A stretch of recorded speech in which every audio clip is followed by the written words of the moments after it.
May feel the Ogden down the front straight. Rivkin still right behind him, pacing him.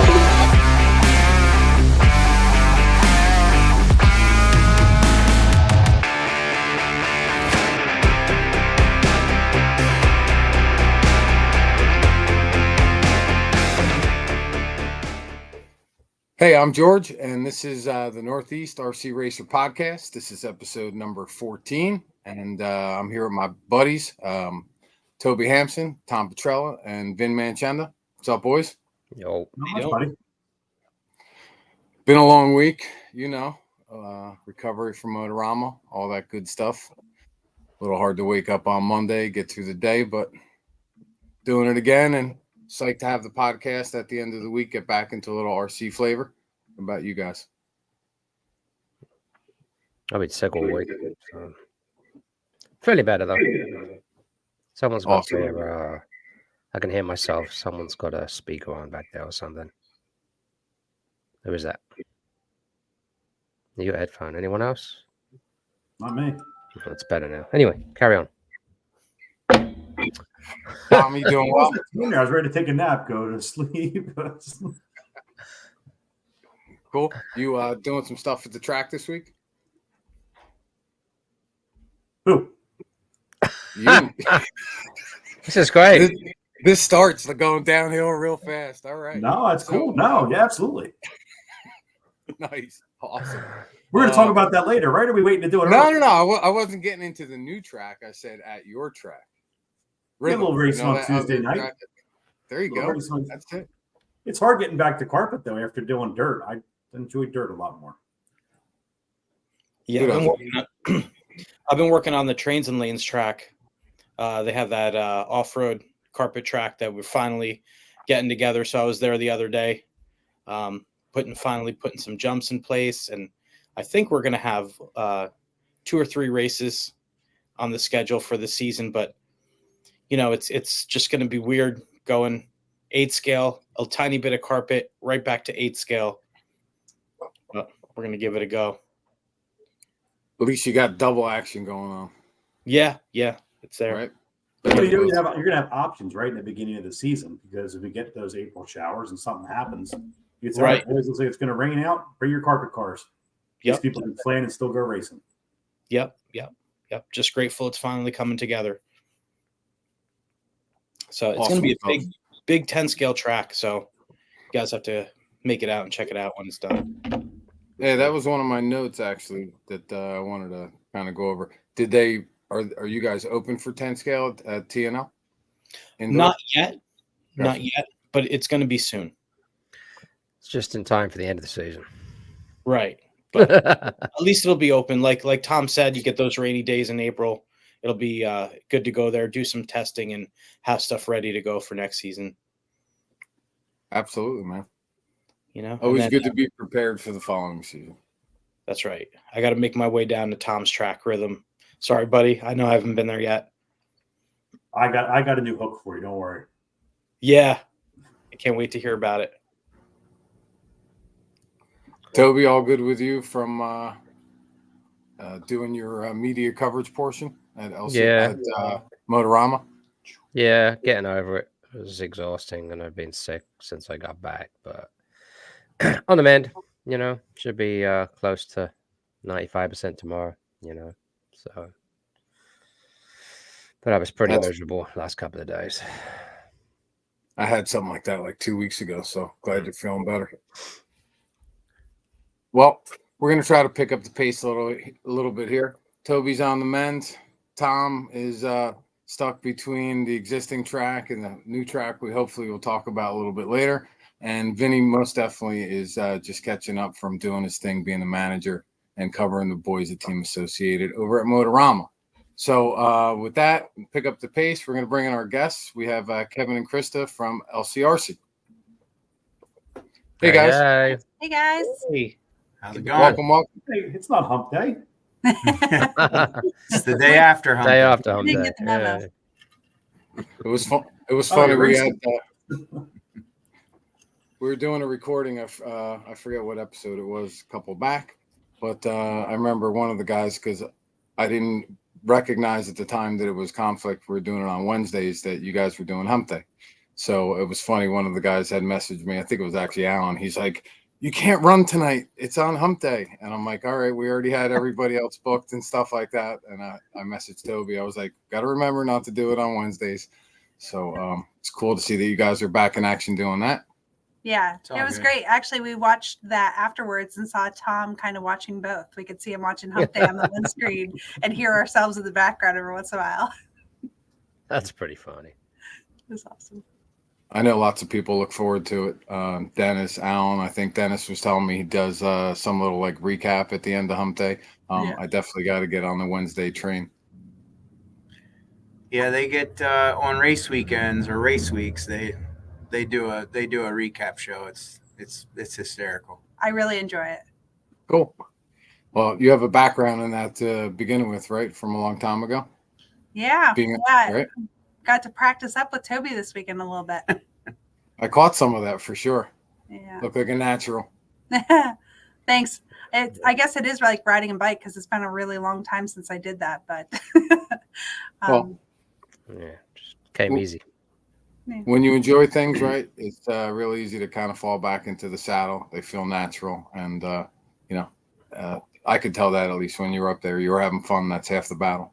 Well, I think, too, it really makes a huge difference. Those post-race interviews, when you really watch, and we're really lucky with Motorama and having, we know so many of the racers because of them coming here. So, like, I was really passionately watching those races and rooting for our guys that were there and racing. So it was super natural and fun to talk to them because it was just the same way I would talk to them if they were coming in the hobby shop after watching the race. So it was kind of cool to just get to do that on the mic and have, the Toby and his son did such a fantastic job with that media coverage. So it was really cool to just be part of that.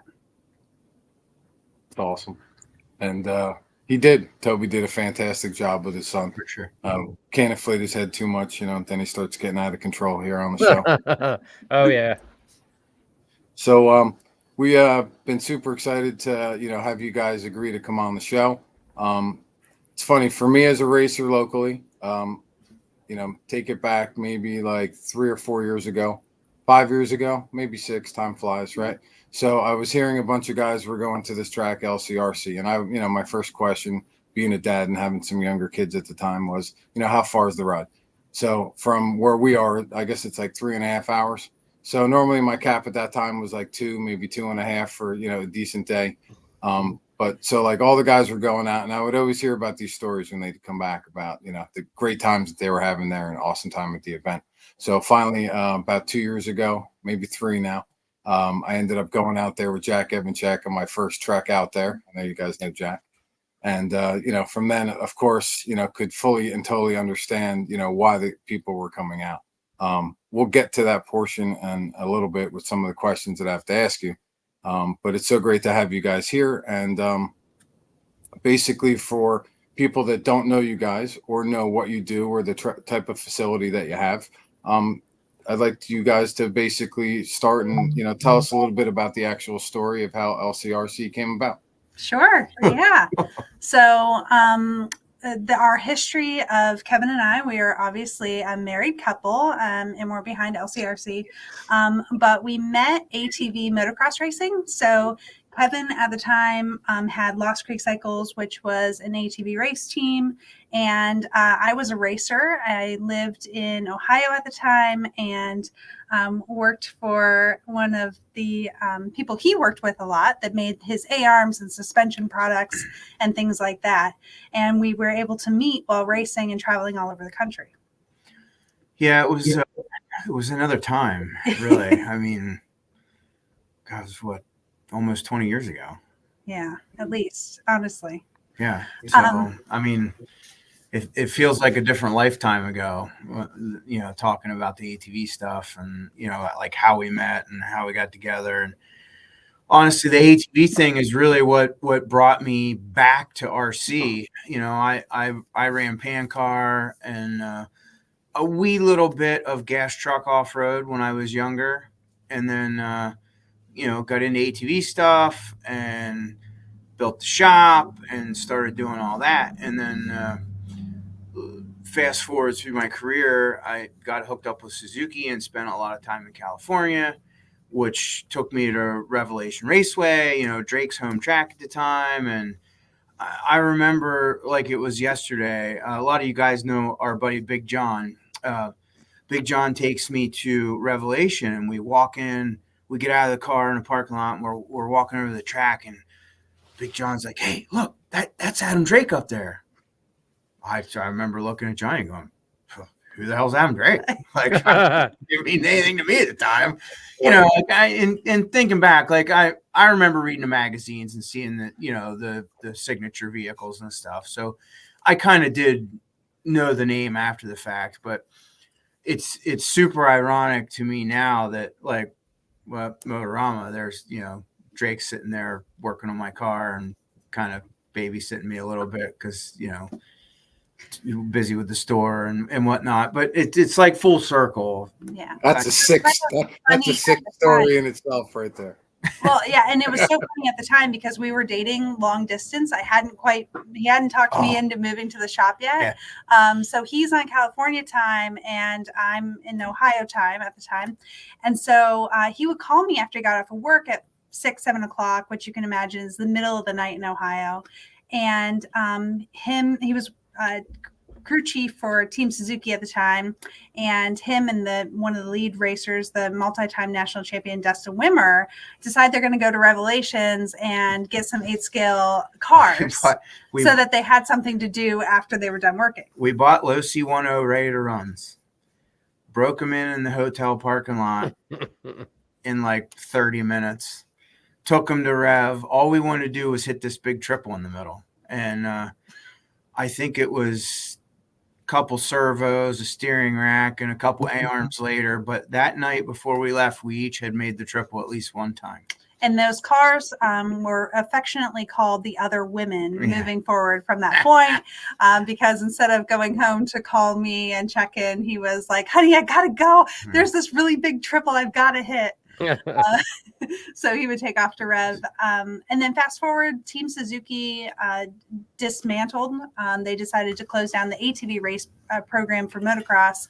And at the time, I was press correspondent for ATV motocross as well. It worked out really well because we traveled together. And then the infamous interview. But the year that Team Suzuki went away, we decided to... Well, I guess it started a little bit before that because we were still traveling all over the country and the boys had these cars now and they're sitting there looking up on RC Tech to try to find an off-road track that they could go hit. And the closest one they could find was Tilt Yard in Virginia. And I'm like, guys, we are traveling all over the country all the time. We finally get home. Like the last thing we need to do is pack up and go to Virginia on our off weekend. To be honest, the words that came out of her mouth that day were, "We travel every other weekend all summer long. I'll be damned if you boys are going to Virginia to play with toy cars." Yes. I said, if you want to play with toy cars, go build a little track in the side yard. Okay, go build your own track. The rest is kind of history. That was in 2007. And we started racing. What did we decide? 2009, I think, was the first year of Halloween race, and that was our only race of that year, right? No, 08. 08. 08. Okay. 08 was we dabbled with the track in 07, and then in 08 we had an official track.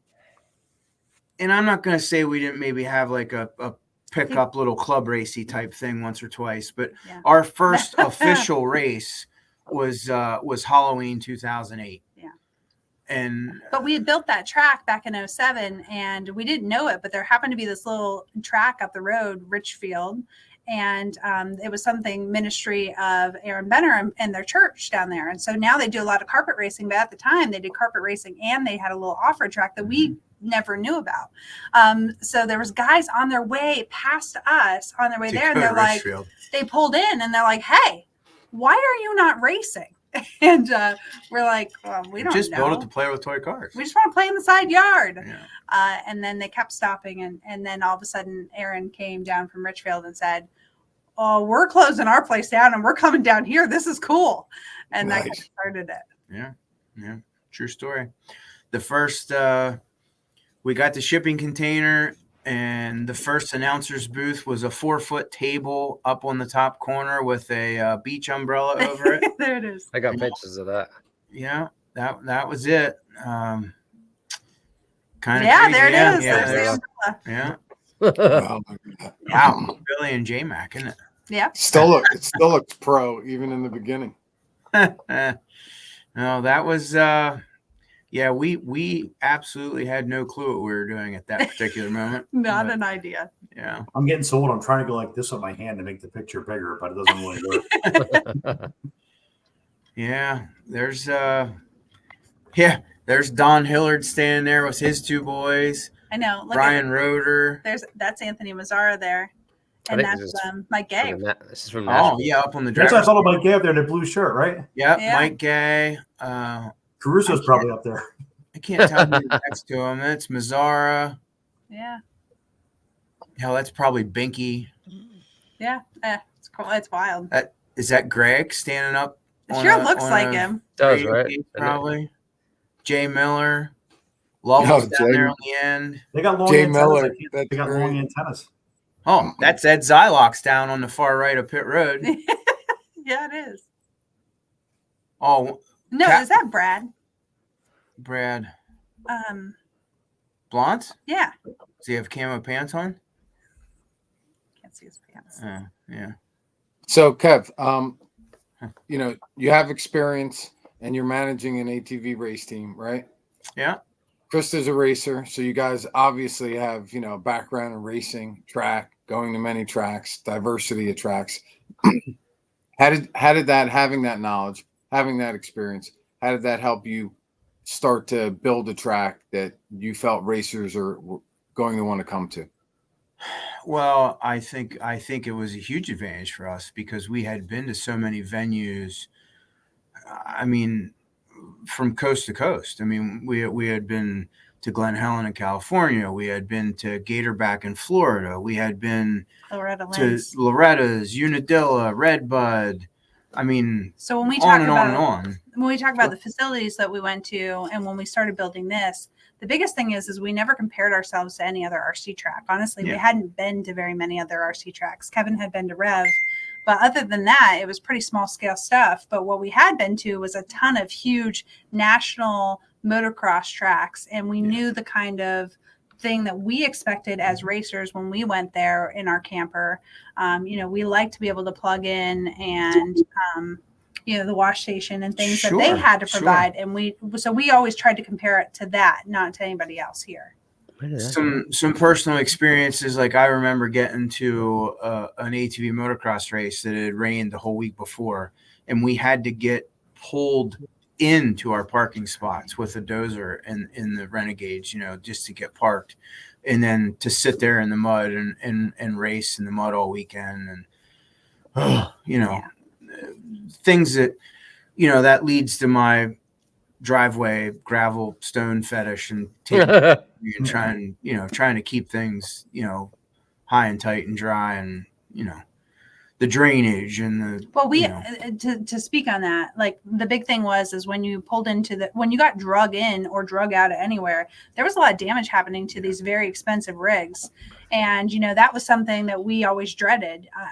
There was a track, Danville, that we loved to park on the oval track, but it was the wettest part that you could be on. And if you got in there and it started raining, you were stuck. And we saw people have like their whole front end tore off of their rigs trying to get pulled out of there. So that particular weekend, that it was the worst when you guys got stuck in the infield. We got sunburnt on Thursday and Friday.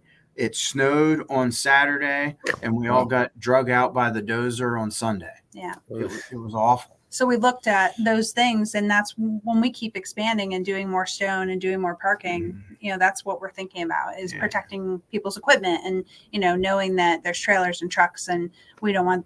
Not only do we want to preserve our yard, but we want to preserve their equipment too. Well, yeah, like I get super nervous. You know, the few times we have had to tow people in or out. You know, I mean, we're fortunate enough to have a little bit of equipment here and to hook to somebody's truck or trailer or motorhome with the cat and a tow strap or a chain. I mean, you know, I have flashbacks of 20 years ago, and you know, it's ugly. Not But fun. we try to not have that happen. I know, I know for one, for myself being there and other guys that have mobile homes, or like Dennis's big Yeah. bus that he's got, so on and so forth. That the expansion that you guys did and what you provide as a stable surface is awesome. Thank you. So, Yeah, we're trying. I mean, it's a never ending process, you know.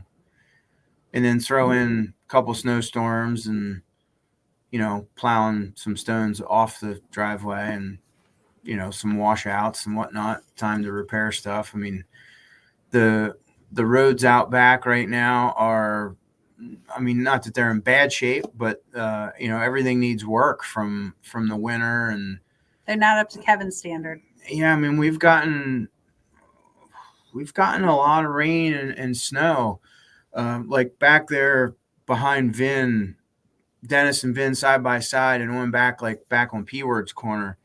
I haven't even shown Christa this yet, but that corner around Davis Taylor heading over toward Pword, that washed so hard that all of the 1Bs are washed off of the road and over into Pword's grass spot, and the road is just bare shale. Yeah. It's insane. And that is like seemingly one of the levelest spots in the whole parking lot, but there's just so much water that flows through there. We're very fortunate to have had the foresight in the initial build for the track and the shop and the way things lay up here. I'll call it on home plate, that things do drain and work the way that they do. Yeah, the roads are really nice, and it obviously there was an expense to put them in, but there's also an expense to keep that up, and it's something that they're not just naturally like that from year to year. Kevin does a lot of work to keep everything the way that it looks when you get to come. She gets mad at me. I actually spend more money on 1B gravel in a year than I spend on 8-scale tires. So she gets mad at the gravel budget. Gotta do what you gotta do. Gotta do what you gotta do what you gotta do. We appreciate it. The place is always impeccable when we get there, which is awesome. Thank you. We try. Spoiled. And listen, I'll be honest with you. I think it's because of a combination of the way that we take care of the place and the racers that have been coming for over a decade now, almost two.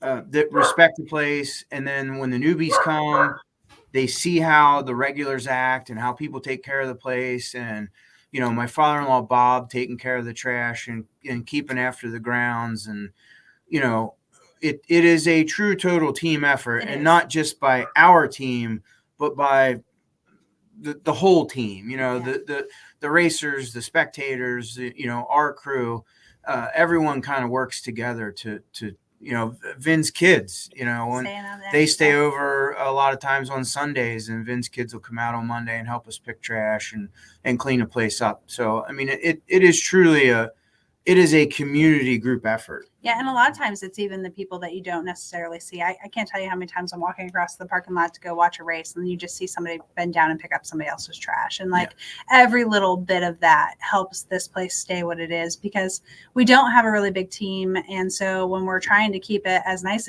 as it is, if we had to do everything ourselves and all the people didn't help, we would just not be able to do everything to the. And I will tell you a small secret.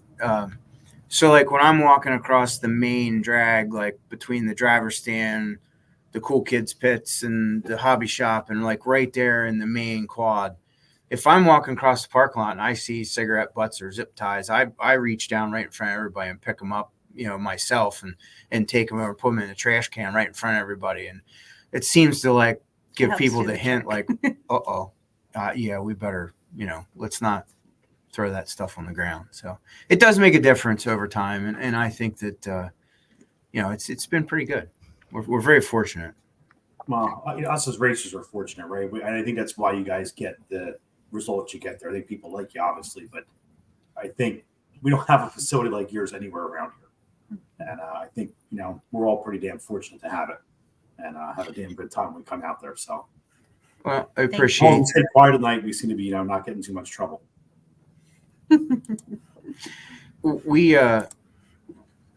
we talk about this angle a lot, and we're so different from not everyone else, but all the other tracks. Like within our, I kind of have a 2-hour bubble myself, to be fair. All the tracks within our even 2, 3, 4-hour bubble, we're the only ones that do this for a living. Most everyone else is, it's a side hustle, or they have an established business and they do this on the side. Trains and Lanes, those guys like Vin and Brian and Carlos and all those guys that take care of trains, they really like, it's their passion. It's not, no one's making any money off of that. And we're in such a different boat because Do this for a living. this is literally this is our livelihood. Like, we've shut down the ATV side. We don't do anything else but hobby shop and RC events. So, for us, it's the stakes are life. pretty high. Yeah. It's what we do. Yeah. That was actually one of the other questions that I had for you, which was Lost Creek Cycles. Does that participate? But you answered that question. Basically, it's a wrap up. When did you transition fully? That was part B of the same question. So it would have been spring of last year that we discontinued doing ATV service. We still to this day, we still have some like oil and spark plugs and things.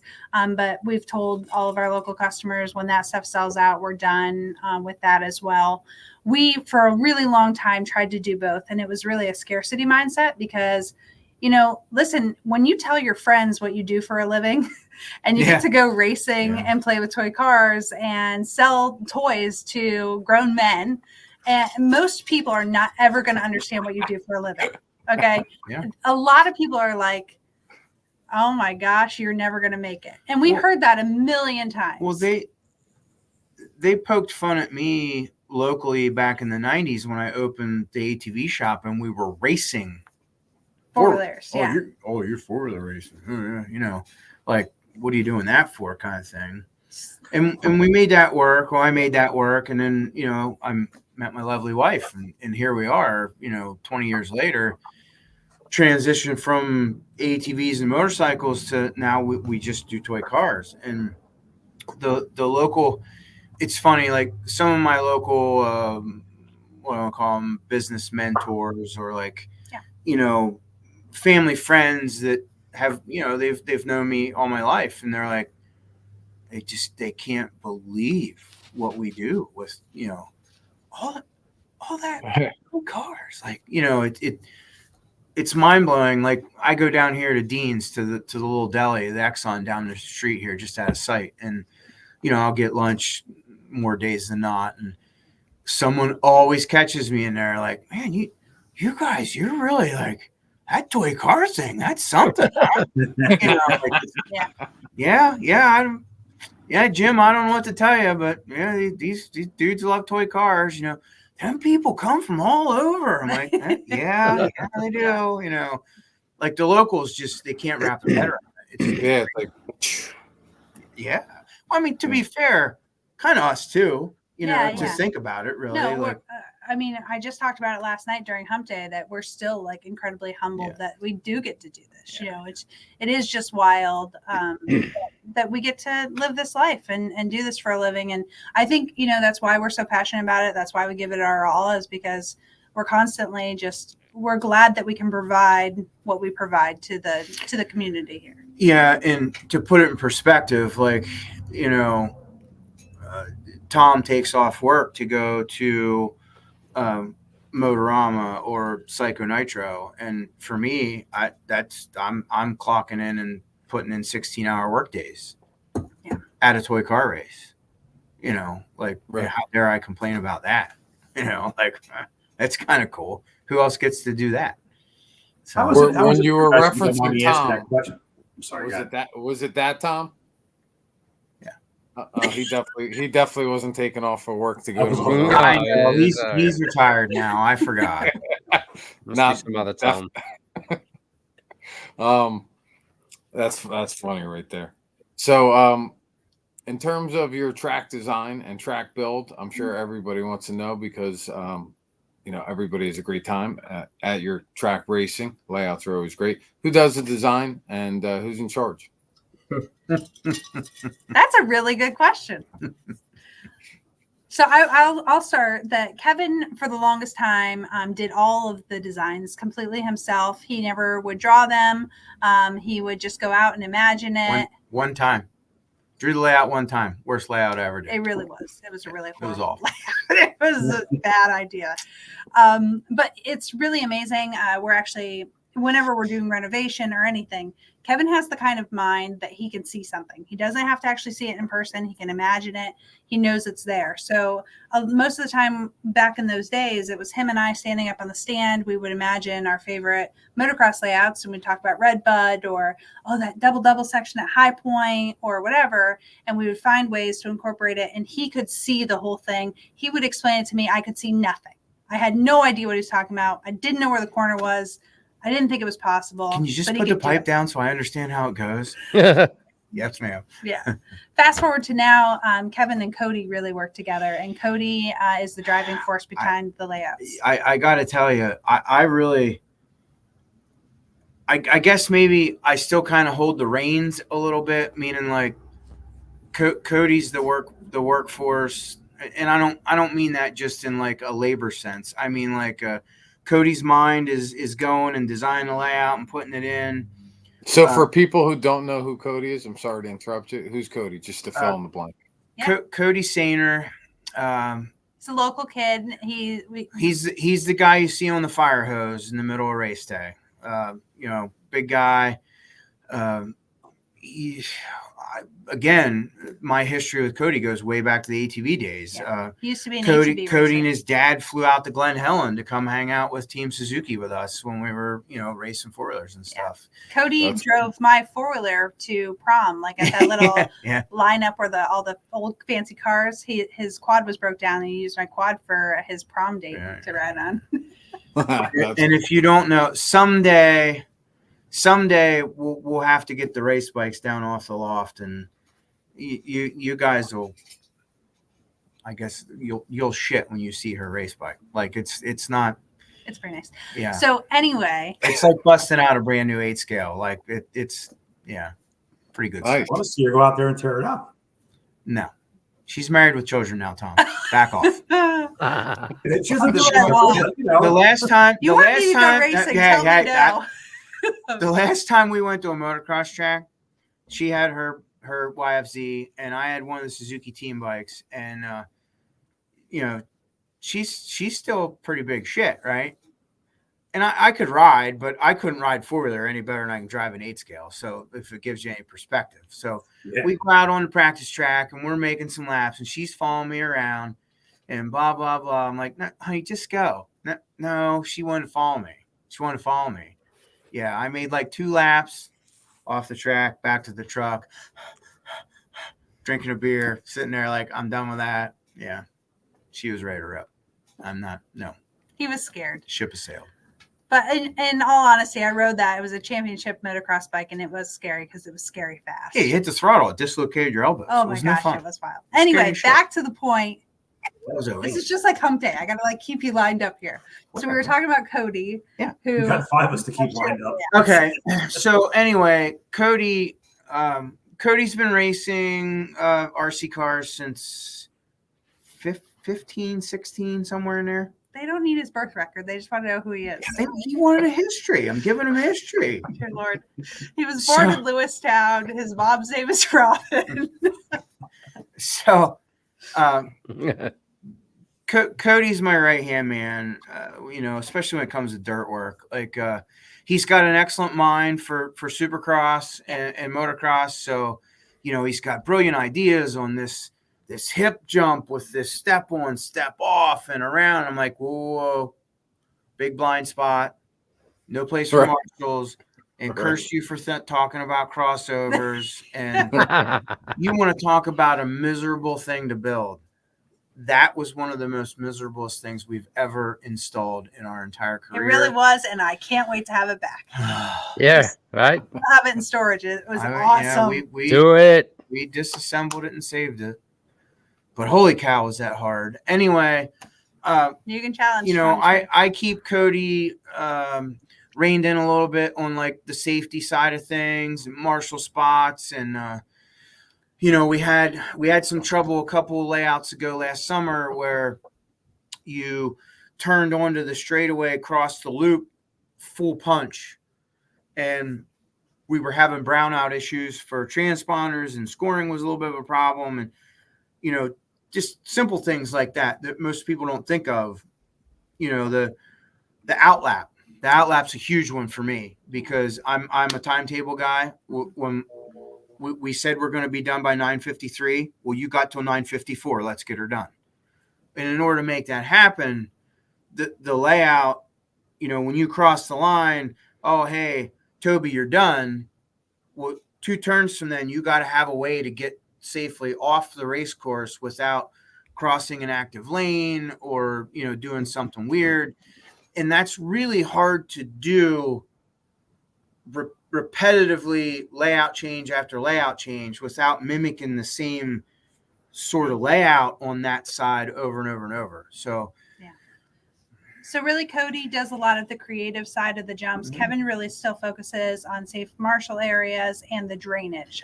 The drainage doesn't really get enough of the show, but one of the things I feel like our crew is most famous for is being able to go back racing after it rains. And that is because there's a lot of thought that goes in. And there's also a lot of drainage already built into the track underneath what you see. So whenever Kevin's building a layout, he's thinking a lot about how the water's going to flow, where pipes are going to stop it, putting drainage in, you know, before the layout's finished to make that all work out. Sure. Yeah, it does take a lot. And again, back to, luckily, we had some foresight in the infancy stage. What I call the front stretch area, like in front of the bleachers, in front of the pit road, in front of the driver's stand, that flat area, there's if the front stretch were made as long as it could be, it would be 160 feet inside pipe to inside pipe. And out of that 160 feet, 12 feet wide, 2 lanes, so 24, 25 feet wide, 160, 80 foot long, there's probably 400 or 500 foot of French drain underneath that, which no one sees, no one knows. Like it, yeah. We just, for some reason, we were smart enough to put it in way back when, and you know, it makes a huge difference. There's 2 drain grates, one by the equipment entrance, like where everybody comes on and off the track. And then there's a new one down here by Harry's Corner that is only probably 5 years old that has been a godsend. We used to have the water would run off the track, which was great, but then it would go basically underneath Harry's food stand and sort of just hang out over there on that little road and over in the front yard. And now we've been fortunate enough to put in the second drain grate and get rid of that water and keep that area pretty well dried up as well. So. And George, you're just going to have to get a white flag because we're used to hump day, and obviously we fill every little quiet space that we can. Kevin doesn't really know when to cut it off. So you just like wave when you're ready to ask the next question because, well, he's ready, honey. That's funny as shit right there. Thanks, Christa. Appreciate that. I don't want to be rude, that's for sure. She squeezes my knee quite often. It's all good. I'm married as well. Trust me. Keeps me on the straight and narrow. Little quick rewind. Just thought it would be funny. Obviously, all the guys that love coming out to your facility, including myself, but you got a lot of guys that like literally, you know, book ahead of time, right? And you know, and look at it on their schedule. So a couple groupies that I heard you mention before that I know when they either hear the podcast or especially one of them actually you mentioned is one of our follow-up racers from Motorama a little bit later. So they're going to hear about so-and-so's corner or so-and-so's spot that they feel has now been dedicated to them. So I could see them chuckling in the background, which is great, you know, and that's half of that community that you were talking about before, Kevin. For sure. Right. For sure. You know, we were talking about it at Motorama, a few of us in our tent as well, because, you know, obviously there's a large percentage of us within the last few years or the last 5 years, right? A lot of guys have gotten into 40 plus. Some of us are into 50 plus, like myself. But the overall, like, you know, kind of age has shifted in terms of, you know, the main demographic that was running in the hobby. And, you know, it's interesting to, you know, see that and, you know, those type of guys that, you know, are involved. It's awesome. For sure. One other question I had in regards to the dirt was, what kind of dirt is it? Where'd you get it? And how many tons do you have out there? I'm in construction, by the way, so these questions come from. Okay, so those of you who have been here for the long haul, the original footprint, which basically was 30 feet shorter on the left. So the original footprint is only native soil to this piece of property. Yeah, came from here, and it's all topsoil. Topsoil it has a little clay in it, Not much. but it's mostly topsoil.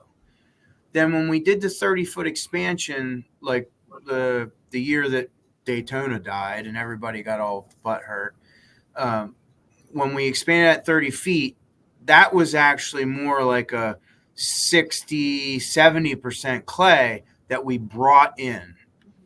Now, fast forward 5+ years later, from tilling and mixing and, you know, that's the original footprint with Daytona. Yeah, that every bit of soil in that layout right there is from this property. There's nothing's been imported, nothing, you know. What we did back when we did add soil to the track is we brought in a huge sifter machine, and we sifted all of the dirt on the entire track to get any stones out, and then the dirt that we brought in as well. We've had 2 major screening events in our career so far. Yeah. The original one, I can't remember what date that was. The last one, I mean, Bartons were here then, so it was. I don't think they care, but I will say those are the hidden costs of running a track that not necessarily a lot of people see on the outside unless you're a track owner. You know, we talked about the stones and the roads and keeping that up. But, you know, like the topsoil, the reason we don't have a lot of stones is because we invested a lot of money into screening that dirt and getting the stones off of it. So That's not just, you know, we didn't have great dirt that we brought in that was pre-screened. We didn't pay a lot of money for it, but we did a lot of work. And it was 24 hours that we were pumping dirt through a screening machine and worked nonstop to make that happen. If you're ever on the track with Cody and he sees stones on the track, you'll hear him mutter under his breath, "Yeah, thought we were out here at 4:30 in the morning getting these stones off of this track," you know, and here they are still. Because the last time we had the trommel here, we got desperate at the end, and the last day we drug the trommel right out on the track, and we're like just loaded all day, digging all and dump. There was 3 of us running equipment. We had a backhoe and 2 cats running with the trommel running, and we shut the trommel off at 4:30 in the morning. You know. Wow. Yeah. Well, we were trying to get everything done that we could, and you know that's how we end up with the soil we have is strictly from the hard work and telling the story how we originally screened soil. Yeah, back when we first built the very first track, when we were just playing in the side yard, we had one of those trailers that had like the grate top on it. Expanded metal top, and we would take the old tractor and dump the dirt on top of that, and I would stand up there with a shovel and a rake and knock the dirt down through, and that was our screened dirt to get the rocks out of it. So we came a long way from there. We'd have to drive the 4-wheeler or the garden tractor and a trailer out in the back 40 and then shovel all the stones off the trailer. Yeah. Drive it back out on the track, bring the tractor out, dump another load of dirt on it. Yeah. Well, I think what happens is, right, like any business, you put out a product that's, you know, top shelf, or, you know, what you think your customer is exactly looking for. You do it to every dot of every I, every cross of every T, and, you know, you hope for your best. And look what happens. You end up going into the next portion, which is you guys are hosting the 2012 Roar Fuel Nats. Huh. Yeah. Right. So tell us a little bit about that. Just a little bit. So the Aurora Fuel Nats was a turning point in this business. It was for good and for bad. It obviously put us on the map, and a lot of people found us because of that. But what many people don't realize is we went hugely in debt to make that happen. We put a lot of the electric on the facility. We had to basically create a hobby shop out of nothing. And we basically had to work to dig out of what we got into in 2012. It took us till 2019 to fully get out of that debt that we got into to start this business. We had to have announcer's booth instead of. Let me just interject, because what he's telling you about is back then in 2012, when you got Aurora Fuel Nats, they gave you a list of things that were required. And if you were not going to have those things, you would not be allowed to have the race. And we had to sign a contract to say that we would have all of the things that Kevin's about to tell you. Yeah, we had no announcer booth because, again, we just had the table with the umbrella. Yep. So we had to have a booth. We had to have chain link fence around the track by the spectator area. We had to have bleachers, which we had to rent back then because we didn't have any. We had to have retaining wall around the parts of the track that didn't have chain link fence. Mm-hmm. It had to, and there was dimensions to that wall that had to be high and whatnot. You had to have the ability to have overflow parking and public transportation if there were not the ability to park here any further. Yeah. There was a lot of other things that we worked, but we filled our contract to the letter of the law. We offered every single thing that we possibly could. Yeah. Does anybody on the show know Steve Pond from back in the day? He was a Kyosho guy. He was the Aurora president back in 2012. California guy. I got along with him. But he had expectations. Yeah, he was tough, and he basically made us sign his contract and promised we would fulfill all these things that we said we would do. And we did. And of course we did. One of the things that I will never forget is hearing Steve Pond years later tell Bob Ingersoll from Roar that LCRC was the only track that ever made all these promises that they would do all these things, and we did them all. So that was pretty cool. I've tried to live off of that. Yeah. Like we do what we say what we do, kind of thing. If we say we're going to do it, we're going to do it. Yeah. Yeah, man. It's important in life. Yeah. Right? Somebody taught me that.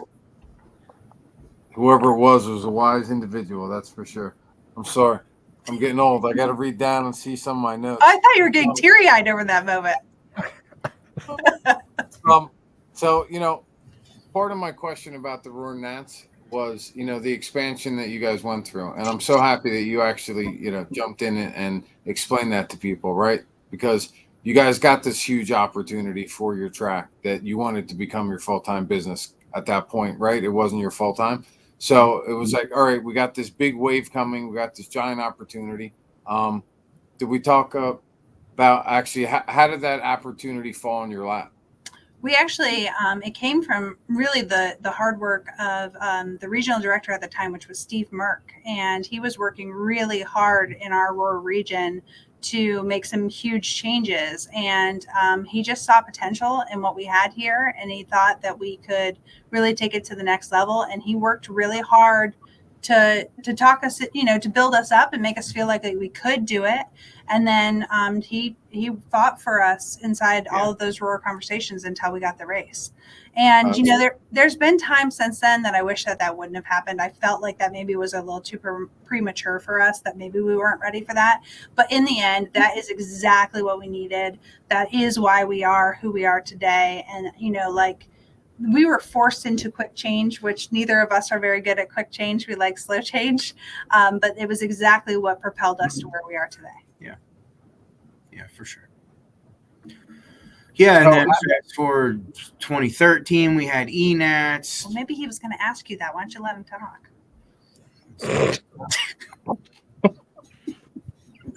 Yes, ma'am. Kevin, go on. Come on, Georgia traitor. With that, because I feel for you, brother. Go ahead. I want you to finish. I want you to finish what you were rolling into. So we had ENATS in 2013, and then we had ENATS again in 2015. And I mean, those two races weren't stellar, meaning like they weren't sellouts. They weren't, they almost cost us money, those races. But I'm still an RC geek, so I was still jonesing out on the, it's Aurora National and all the bigwigs are here and it's super cool and let's just do it. And then we took some time off from the Aurora stuff from 15 on till what we were supposed to have in 2020, right? Yeah. In that time from 15 to 20, that was when we really buckled down and I don't want to say turned it around because it was headed the right direction anyway. But from 15 to 20, we really like propelled forward. It went the right direction. Mugen Challenge 2019 was a financial turning point for us. That was like Black Friday, and from that moment on, we realized that this is something. This isn't the side hustle to the cycle shop anymore. This is like we can make a living doing this. Yeah. And we've been, well, basically she has really been honing our skills and making us look better ever since. So with that, right, at 2019, you got Mugen Challenge. You're seeing that you got a huge influx of racers. You got major manufacturers that are coming there, right, supporting the hobby at the same time. Yeah. And then your wife has this brilliant idea of how she can incorporate an online business at the same time, because you gotta bring that up. That's why, of course, you married her. He actually felt bad for his comment before having you talk, Kevin. He's trying to reverse himself. Thanks, George. Yeah. So, you should have given me an ice pack when Chuggy ran into me when I went to the track that time. You only gave me a Band-Aid, so I gotta, See, this is payback. We have ice packs now. Yes, we just do. So you know, they're in the full first aid kits. Yeah. Oh yeah. Yeah. Yeah. So Kevin does not love when I share the story about starting the website, because the hard truth is, when I had told Kevin I wanted to make all of our inventory be on an online system, and okay, I couldn't thief the hobby shop anymore. Everything with a barcode was counted. Like I couldn't just go help myself at 10 o'clock at night. No. He wasn't a big fan of the idea. Yeah. But I really felt that this was the direction we had to go. The thing is that if you've been here, we're in the middle of nowhere. And this is such a niche market that the only way that we can survive by selling enough to survive as a hobby shop, now not as a racetrack, but as a hobby shop, is we have to be able to support our customers, even if they can't come to this door to pick up the parts. So, we really knew that there was something there to it. And it took a little while of me building in the wee hours of the night to, I didn't want to take away from what we were doing as our bread and butter. So I just decided that I was just going to build this website on the side in the wee hours. And when I had something to show him, then I would really, like, hey, honey, this is going to work. And he really got on board before we got to the ending point there. And there was this like beautiful moment of like, the website's going to launch at 9 p.m.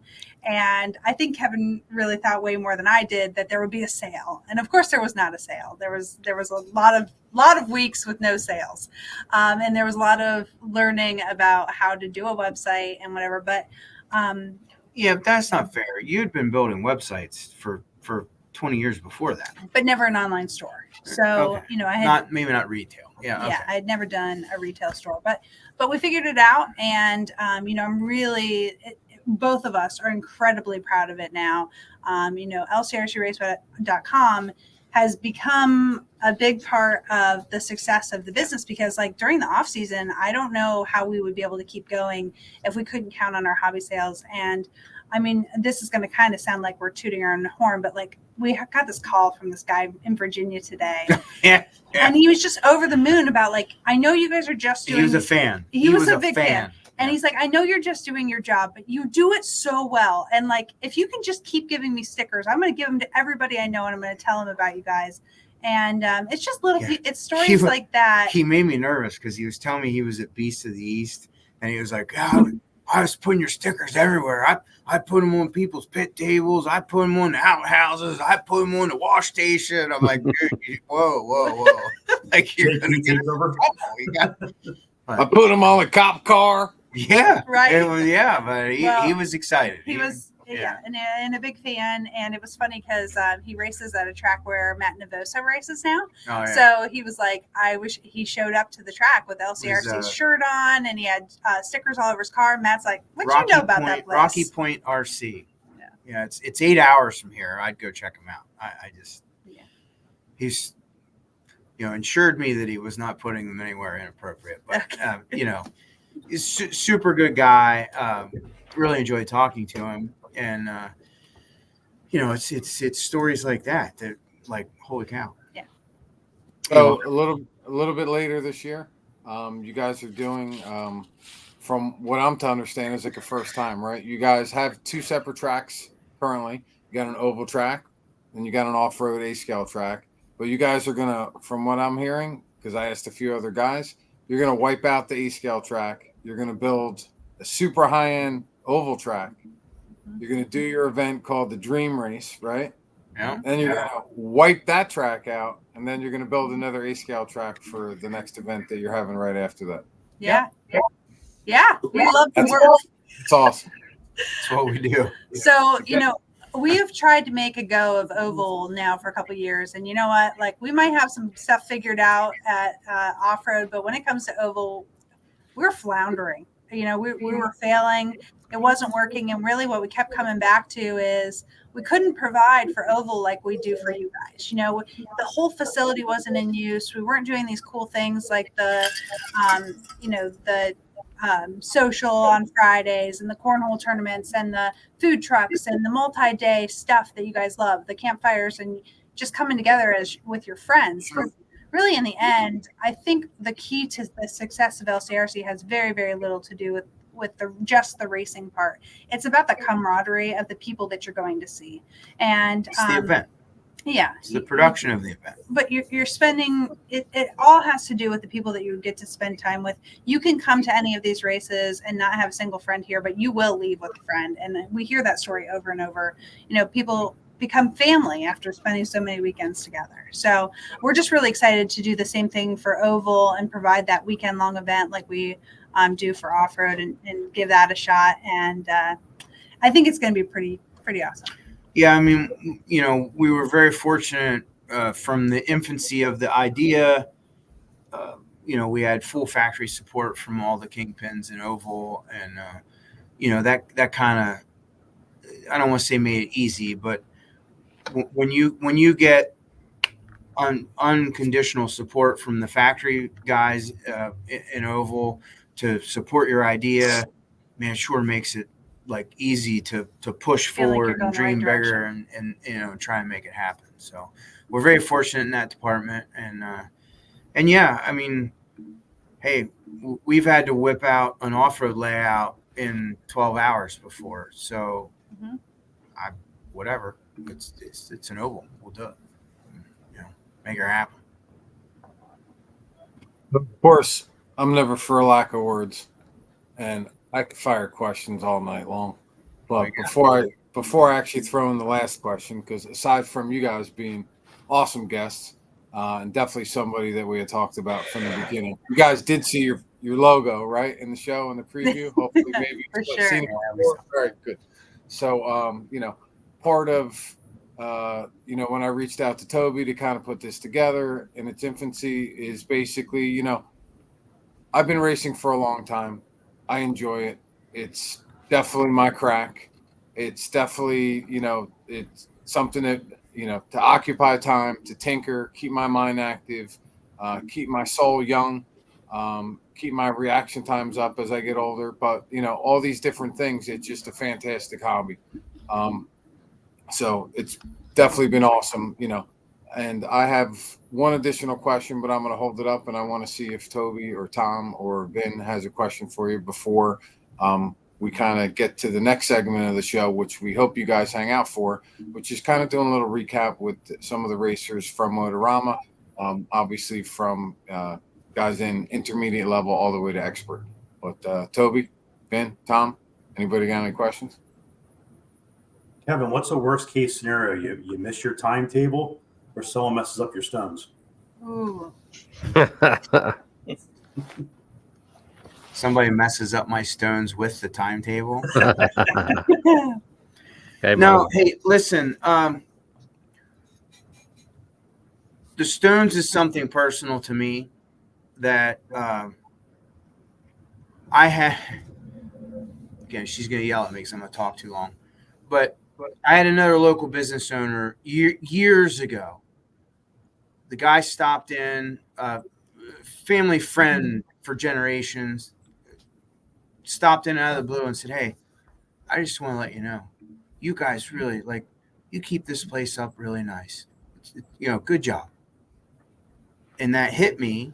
And from obviously before then even, but from that moment on, I'm like, yeah, the stones are priority. You can't, this shit's got to be right. So the timetable, you can befriend everybody, and you have to, but at some point you have to be the dictator, and there has to be rules, and there has to be a stringent timeline, and Toby will attest to it. We're friends, but get your shit right. We got to go now, and we're going, and this is what we're going to do, and this is how we're going to do it, and we're going to stick to that. Cody, I don't care if you think you need 8.5 minutes to water. You got 6. Let's get her done. Let's go. And when you motivate people like that, and everyone within the team finds a way to pull through and shave off 30 seconds here, a minute there, sorry, we lost a minute, but we're going to get it back. And in the end, I mean, the timetable speaks for itself. It's the way the place runs. I was being a smart ass, but I appreciate the response. I knew you He'll were. respond to anything, Tom. Well, look, just for me, that the summary of just listening to you guys, it's great to hear the story, but you guys are definitely a 15-year overnight success. I mean, you guys put a ton of work, right, to get to that point, but it's been a 15-year overnight success. But we're thankful for it, man. It's selfishly we get to be the beneficiary of all your guys' hard work. So appreciate everything you guys do. And I know it's a business, but it's a lot of work too, and a whole lot of work. So I appreciate you guys doing it. And again, all of us racers really get to enjoy ourselves. The only one for us. The only one thing that I wish I could sit and hang out with you guys and race for a weekend, here or somewhere. I really, truly, I'm still an RC geek at heart. I want, the other year, Blue Ridge, Toby and I had a great time with everybody in the room. And, I mean, the Motorama stuff before the store and all that. I mean, I'm still an RC geek at heart. I'd love to be going to Psycho with you guys here in a couple weeks if I could, but somebody has a farmhouse she wants rehabbed, and Well, maybe you'll find a weekend this summer. You come down for a club race. I'll fully sponsor you. Come down. We'll get you a place to stay, and you come down and hang out. At least get a day of racing. All right. I like being sponsored. Toby, you've been real quiet tonight. Not really. I feel bad. He knows things about us that he doesn't want to ask. Yeah, exactly. I mean, I appreciate you guys coming out way beyond your bedtime, my bedtime too. But I mean, since I've known you guys, like the energy you guys have and what you bring to the hobby is very inspiring to me. So I feel like I'm slacking off if I'm not keeping up with you guys half the time. So, I think this is awesome. You guys joined as well, so people can see, on hump day, you guys are, jabbering on about whatever. But now, now people can actually, you can kind of, they can be kind of introduced to you, as track owners and how you, how you kind of got to where you are today. So that's a cool thing. Appreciate you guys coming on here. She Thanks, owns the Toby. track. I just work for her. Yeah, pretty much. I mean, it's obvious. We knew that. Yeah. Yeah, it's really an inspiration, seeing the transition. I remember buying parts for my 250R decades ago from you. And I know you don't even remember, it was like, no idea that you'd ever get into RC and we'd be reconnected in this way. And, you guys have really, really taken it to the next level. And the entire RC community knows that, this is one of the best tracks in the nation. And, we as local racers, we appreciate it so much. That's what we compare every track to when we work at Trains and Lanes, and I've told you this before, what would Kevin do? Comes up a lot. How would Kevin do? And even our drainage, everything, we've taken a lot of inspiration from what you've done, Kevin. So thanks for bringing the industry and the sport to another level. You guys are awesome. Thank you. Priceless. Listen, thank you. I'm very happy to help. I tell people all the time, we want the other tracks to succeed, because without them, that's going to make us suffer. Because people think that, oh, we want those other tracks to go away, so you're like the only track. Well, that's opposite.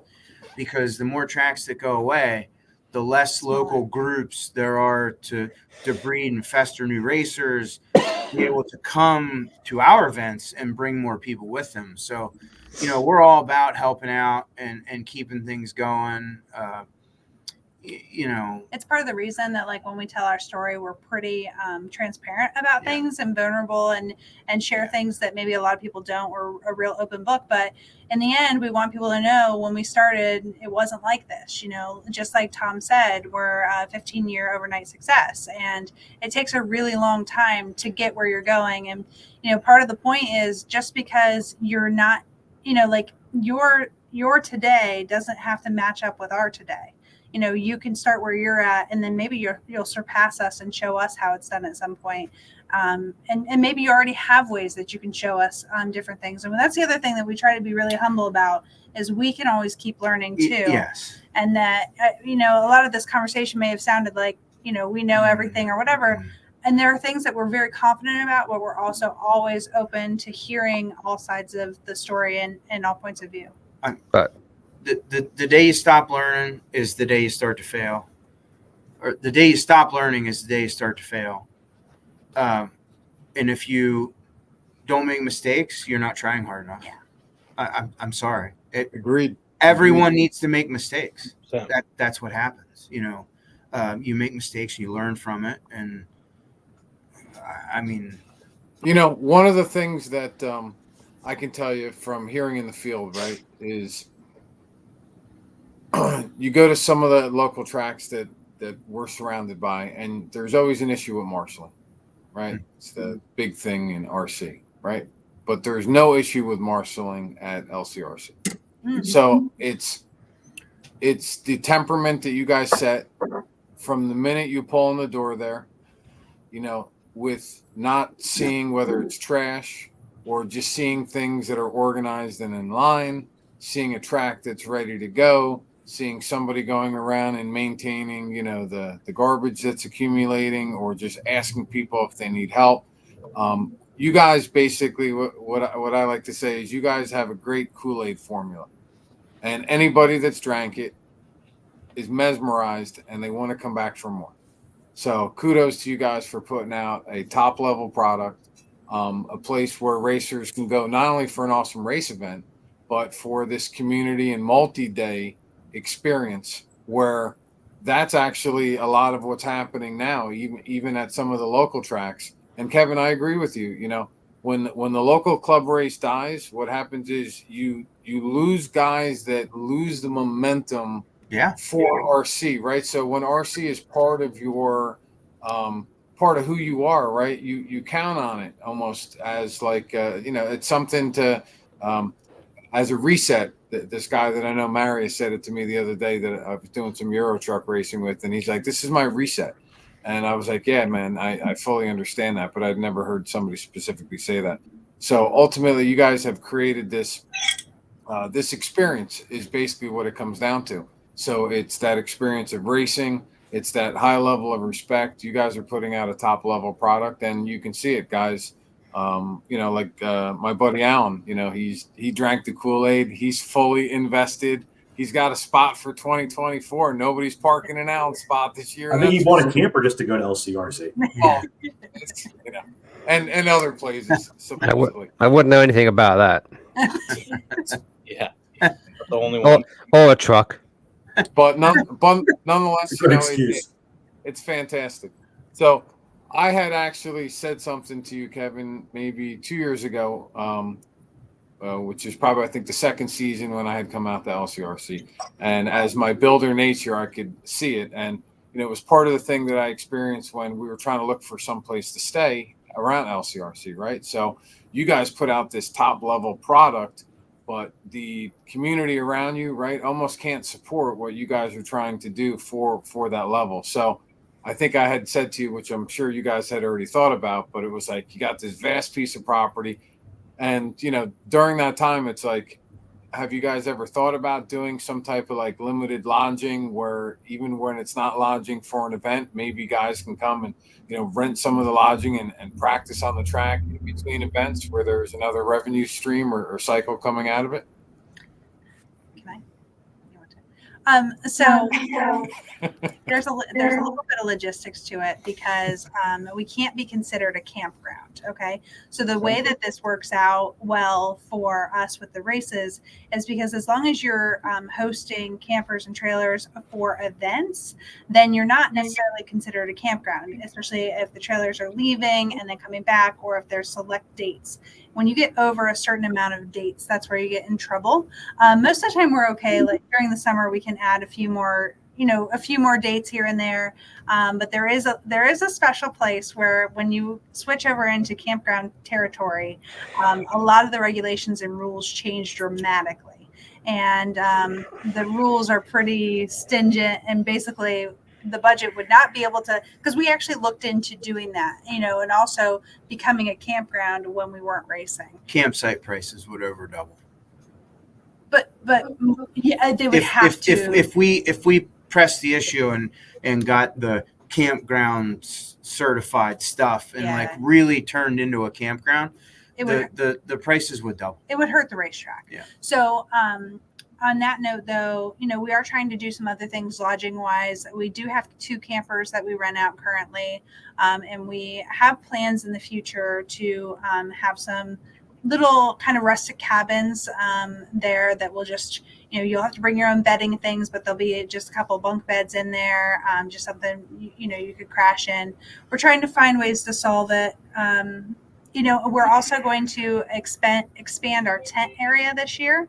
So we're going to try to build some platforms for tents to be on with electric there, so that, if you're coming with a tent, you're not down in the mud, you'll have a more secure platform. So we're trying to be creative about it and find different ways to solve the problem. But we know like local hotel prices are outrageous between Penn State and them jacking up for our events. It isn't fair. And we feel that. There's a lot of people that can't come because they can't afford those costs. So we're trying to find alternative ways. And the shower house permanent bathroom has been on the radar now for years, but we keep hitting stumbling blocks on that. And we have to be, we would have to build it up to commercial standards and, with ADA and just the cost of getting the drawings done and all of the things to be able to make that happen. It turns a project that shouldn't be that expensive into something that's really expensive. So It just keeps getting pushed off. Understandably, I just figured it was a question I might want to follow up with. A lot of guys, probably ponder the same question because it's a no-brainer, right? If you could do it, you could probably fill it easily and so on and so forth. But nonetheless, it's another, you won't give up. I'm sure you'll figure something else to improve or always try doing to something. Exactly. we are going to try to move into the next segment. I really hope that you guys stay here. Ben or Toby or Tom, anybody else have anything else last minute that they want to ask Kevin and Christa? Nah, just Kevin. Thanks for our call the other day. Just put it. He walks the walk, not just talks the talk. I mean, we talked.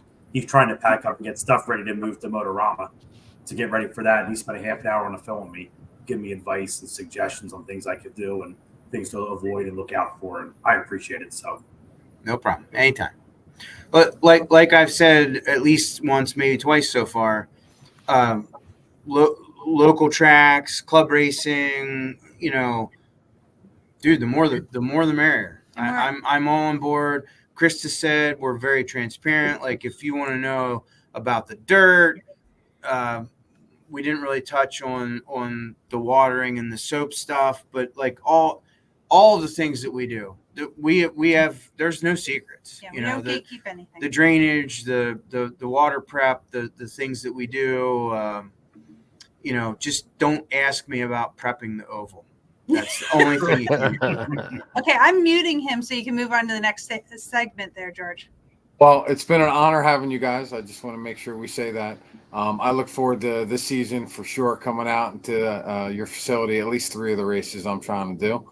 And as long as I get permission from inside, I really can't wait, especially your opener in April I'm coming out to. So that's just right around the corner. And for this podcast, it's a true honor to have you guys. And I know I said it, but it is significant. We're on episode 14. And from the beginning, I was saying to Toby how great it would be to get you guys on here. And the fact that you were interested just is great. So thank you. It's a feather in your cap. We're going to try to continue this year and keep it rolling. And for me, working with these guys on the podcast, it's, of course, something that, is – I never thought we'd be at 14. It's hard to keep, 3 or 4 different guys on schedule to be able to produce something, keep everybody happy and that type of stuff. So we definitely welcome you guys back in the future. Hopefully we can reach out to you guys again, and hopefully we can maybe do some smaller interviews when I come out to LCRC and just, grab some tidbits from you guys. That would be great. That's great. Yeah, thanks for having us. We're really glad to be on. Awesome. We're going to crash hump day. Yeah, please. Yeah, that's exactly what we need to do. Anything I can do to, just stick Dennis Brew, I'm in. Perfect. I'm in. Can you then show up at the opener on Wednesday night by 7:30? And you could be on Dennis Brew's after show. You can come in and sit on hump day. Oh yeah. There you go. And then turn around and go crash Dennis's after show. When we record it, I'm gonna have my wife watch this segment so that she knows in actuality why I got to leave Wednesday night instead of Thursday. Yeah, you bet. We got a couple of guys that we're following up with from Motorama, guys that have definitely been racing at your track. Some of them are on the corner of Davis and Pword Boulevard, and some of them are guys like Greg Harmer. And then we have another gentleman, Rob Pierce, that are going to be joining us. Toby's Greg in the house yet? There he is. All right. So Greg's been one of our prior interviewees on the show. Last time around, Greg was just on audio. So I said to him this time around, you're only coming on if we get to see your face. Not to mention Greg lost like 50 pounds. So we get to see the new improved Greg, who's not only improved in his looks, but his driving. And Greg did a phenomenal job at Motorama. So I think I just got to look down at my notes real quick. Greg was in both A mains. It's like the Brady Bunch. Greg finished. George, I brought everybody in. Oh, sweet. Nice. All right. So I'm sorry, Rob. We're talking about Greg. So just going to have to sit there and hear about his accomplishments so we get to your master. So Greg was in both A mains. In Buggy, he was in position 9 in A main, and in Truggy, position 4. Battle was epic, Greg, to say the least, in both. But why don't you tell us a little bit about where you were and where you've traveled to now to get where you've been in this Motorama from when we talked to you last time.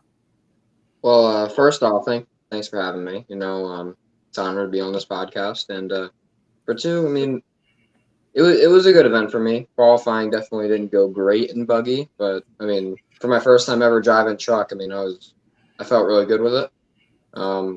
Joey gave me a setup, and I pretty much just ran that the whole weekend. I didn't really change anything, and truck was kind of just dialed. Well, hold on, Greg. Hold on, man. We can't get the truck yet. We got to talk about buggy because the Gotta truck was talk like about this buggy? whole.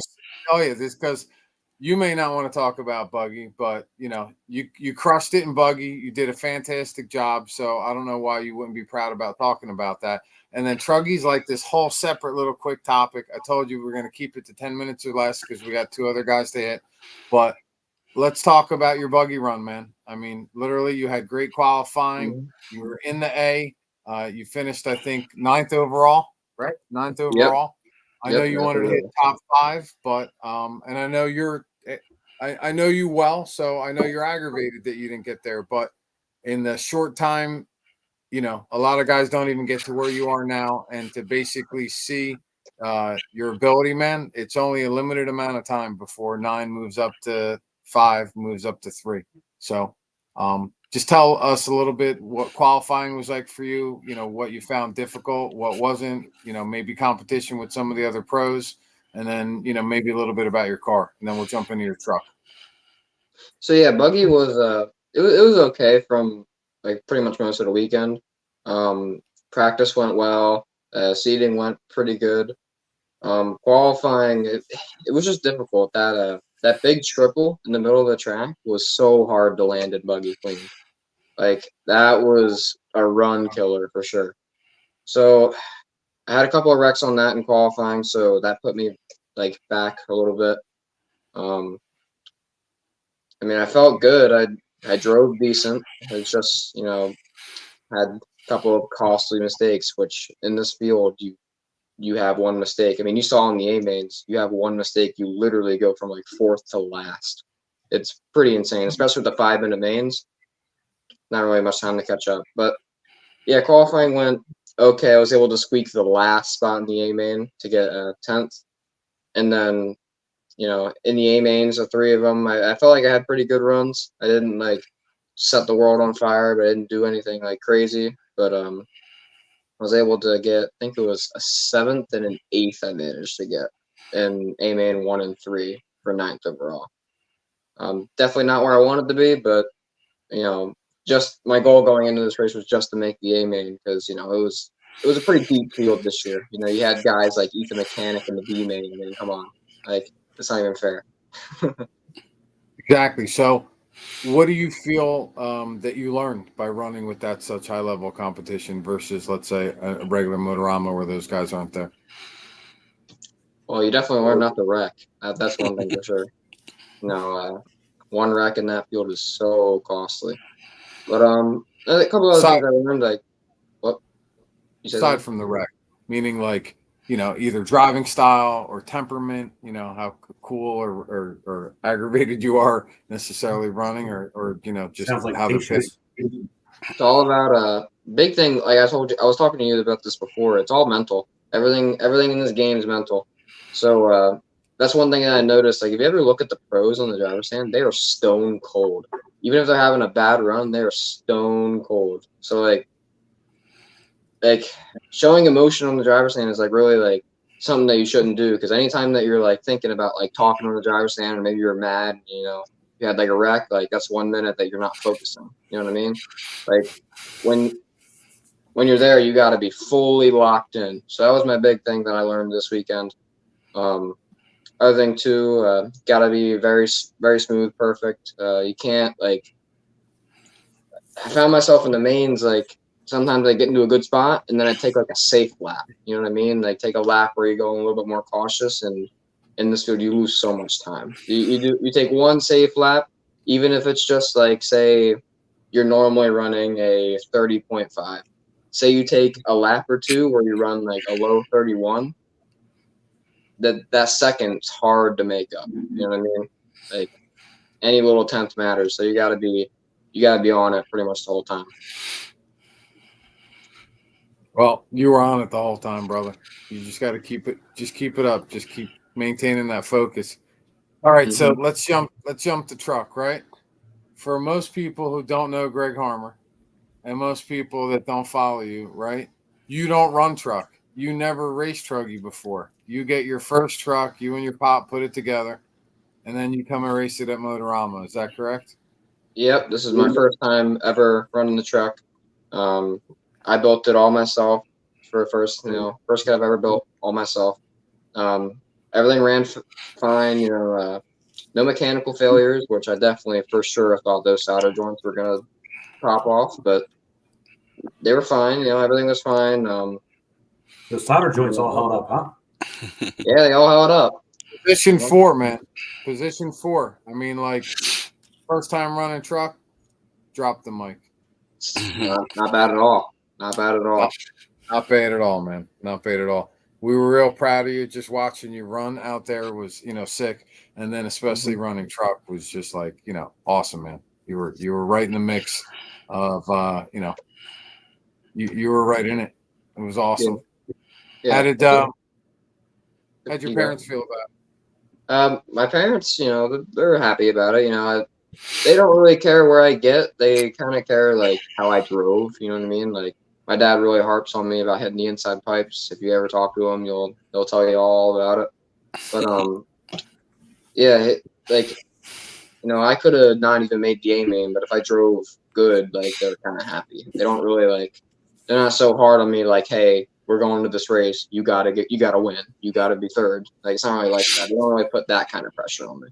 It's kind of just most of the pressure that I put on myself is just by me because I want to do good. You know what I mean? Greg, how'd you feel with thinking about electric? Right, you run a lot of nitro.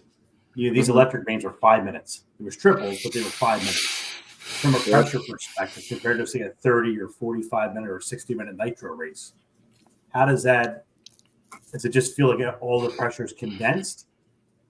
It's actually these races are way more nerve-wracking than like a longer race so the issue with me that I have is I notice I have a hard time getting in the groove for like that first 5 minutes of a nitro main or like even 10 minutes. I'm a little shaky, you know what I mean? But like not shaky, but like it takes me a little bit to get going. And in a 5-minute main, you ain't got time to get in that groove. You gotta go right there. So that was one thing that I felt I really did improve on this weekend. Just got to get that intensity up in the first few laps. You know what I mean? You can't like take it easy. Like I said earlier, you take it easy a lap or two, you're going to lose a lot of time. And in a 5-minute main, you ain't got that time to make it back up. But compared to a 30-minute main in nitro, I feel like I can usually like take my time the first like 5-10 minutes, just kind of roll around, stay within, a certain distance of whoever's in the lead. And then once I get into my groove, I usually start to really come on the second half of the race. But yeah, it's definitely tough with these 5-minute mains, especially if you wreck and like how when you wreck, you get out of the groove for a little bit, like say you usually wreck once. Sometimes you'll wreck again because you're kind of like out of the flow. You can't do that in these 5-minute mains. You wreck once, you're last. But that's why they call it the pro. Yeah, right. That's it. If it was easy, everybody would do it. So. That's it. So what tires were you running, real quick? I was on reflexes all weekend. J Concepts green reflexes, and they worked phenomenally. Some of the guys went to blue towards the end of the weekend, but I stayed on green. It's just motor speed control. Hobby Wing. I don't even remember the name of the 2200 for the motor in the truck, and the 1900 in the buggy. Nice. And I don't even remember the speed control. It's like I'm like drawing a blank right now. I'm sorry. It's all right. We'll message your dad. We'll get the email later. It's all right. Yeah. Anyway, we want to try to get to the other guys, Greg. All right. It was so awesome. We wanted to catch up with you and kind of get your recap from Motorama, and we wanted to see exactly, kind of some of those struggles. Let's talk about that fantastic finish in both that you had, and we just kind of wanted to basically incorporate you as the pro here, resident pro, and then we have Rob Pierce down below you.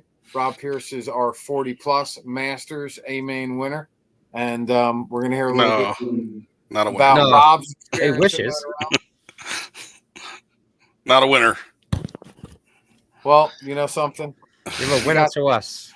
Exactly. You got to the A, buddy. And at the end of the day, getting to the A is the show. And a lot of capacities, that's being the win right there. Rob was in Masters A, position number 9. Yeah, and it was for our level, the 40-plus guys, it was very competitive as well. Like just I remember walking up like third round, seeing the C main group, and I was like, I might be in the C main today myself. So it was for our level of racers, it was very competitive. So it was no easy feat. I mean, obviously some of you guys were in the same class. So F main.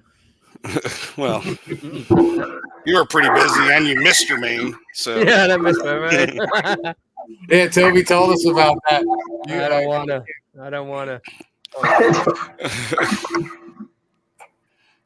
It may have been slightly my fault. I could have brought his car up, but I was like, Scotty's gonna wait for him, and then I was like, all right, well, I guess he's not coming then. So you figure the race announcer would have noticed that the head media guy was. I just thought he gave up. Was like, you know what? I'm already stressed out enough. I'm just gonna like film and not race. And then I seen him running over with his car, and I'm like, okay, I guess he's racing. So. All right, we're getting feedback from somebody. Do me a favor, everybody go on mute except Rob and Toby. So Rob, in the 40-plus race, you know, what was going on for you? We're talking about the main. I kind of learned myself like early on that I watched the first round of qualifier, and Mayfield and Lutz missed a triple like 2 or 3 times in a row. And then I told myself from that point that I'm not even close to these guys. So just double. And I basically focused on doubling as fast as I could and as smooth as I could. Every qualifier in 40 plus, I used the expert class to basically test tires and experiment like how hard I could drive and just be patient because as I'm listening to everybody in line, as you do when you're like lining up in the A or B sort, you're like, everyone's like, man, I haven't ran a clean qualifier. So just focusing on being smooth and doing what I can do to be consistent was the big difference with even making the A, because I had to bump into the A. So I didn't think I was going to make the A, to be honest with you. There's guys that I beat that are generally faster than me. So, but patience. So tell us a little bit about your bump, because obviously without that, about your great job in the end. The bump was pretty eventful because I got hit and taken out the first lap. So I was a little like I had to instantly just calm myself down, like within like the first corner, just to be patient and not overdrive the car, not do anything else stupid. And then eventually, just like the track was difficult for average racers. So a lot of people were wrecking. You just had to be patient, not wreck. And then I was able to come back up pretty quickly. So, so it was, I think I was talking to the guy that was like in second and basically on the stand, and we were pretty far ahead. So it was pretty uneventful, the bump. The mains were pretty crazy. So the mains that basically like every opening lap, someone was missing a triple, and it would basically bottle up 3 or 4 guys. So sometimes I was up to like 6th or 7th in the first lap of the A's just because someone misses a triple. It's choking up 2 or 3 guys, and then I'm just going in there double and dodging them. So then I'd have to slowly work back to my position of where my speed was. So, but it's a good time. Learned a lot, learned to be patient. So even more. So Greg, any advice for old man like Rob? Yeah, I mean, you pretty much got it. Just, stay smooth, consistent. That's the biggest thing, You can be as fast as you want to be, but, you wreck. That doesn't really help you too much, you know what I mean? Should definitely play more VRC, though. We got to play VRC. Working on it. I started 3 days in the Motorama, so. But Well, Rob calls it Miss Daisy mode, but you know what? He didn't say a word. He did awesome this weekend. It was good to see. Yeah. Good to see. Good job, Robert. Good job. Thanks, So, Greg. Greg, do you find that, as an example, do you find that the patience, right? Because what you don't know at 17, right, is that the reason they call it wisdom is because it takes you forever to get there, right? And if you had that at youth, you wouldn't be making all the general mistakes that people do when they're young, right? So that's what they always say. God punishes us because he gives us the wisdom when it's later in life and we could have used it 20 years ago. So at the end of the day, do you find when you're racing at this higher level, right, with these pros, that it's harder for you to control your frustration or aggravation when you make a mistake because you know the stakes are so high? Like, how are you doing with dealing with that? Well, I mean, it's definitely a pressure cooker situation for sure. But I feel like I've been pretty decent at that. Like, just like trying to stay calm, like stay as calm as you can. I try to go into everything like super level headed. Like, some people, they put so much pressure onto themselves. So like, something bad happens. Like, say they were running a clean run the whole time and they wrecked in the last lap. Like, they almost all that pressure releases and they get like super mad. Like, all of a sudden, like even Bornhorst was standing next to me and he wrecked and he got pretty mad about it, and said some explicit words. But yeah, like it happens to everybody. Like even like I don't know, it's like emotions, it's racing, you know what I mean? It's just but for me, I mean, I feel like I'm pretty decent at keeping my emotions under control. I mean, obviously I've had some, some times where you're just like, damn it, I wrecked. I've been on the end of that wrath once or twice. Yeah. Yeah, it's how it is. You're a racer. Sometimes, That's it, man. you get a little pissed off when you ruin something that you had. You know what I mean? But yeah, for me, I don't really think it's any like harder for me to like stay calm. It's just kind of like it's one of those things like most kids my age, like they'll say something bad happens, right? They'll like panic and and they'll start driving super hard and and just cause more. But for me, like I feel like I'm pretty decent at that where like say I wreck once, I usually am able to gather it back together and not one wreck won't ruin my whole run. You know what I mean? And I think you learn that when running nitro too. Like with running nitro, you have a 25-minute main, you wreck once, you still got 20 minutes to go or however long, you know what I mean? Like, staying focused or consistent for that like long period of time, one wreck, it's not really over in nitro. So, and I guess it teaches you to be more patient in a way. I don't know. True that. No doubt. Well, we're trying to cover, right, the full spectrum. And tonight's actually like the creme de la creme because we're covering not only a track owner, track operator, racer, right? Somebody with experience with doing interviews in the race community, online store business. Then we're covering pros from Motorama. We covered the 40-plus all-man category. So now we're going to round it up. We're going to finish it up. We're moving to Prisco, otherwise known as P-Word. Some people don't know it's the same person. So he could actually go out and commit crimes as P-Word or Prisco. Nobody would ever put it together. That's what I'm saying about it. He's our intermediate guy for this evening.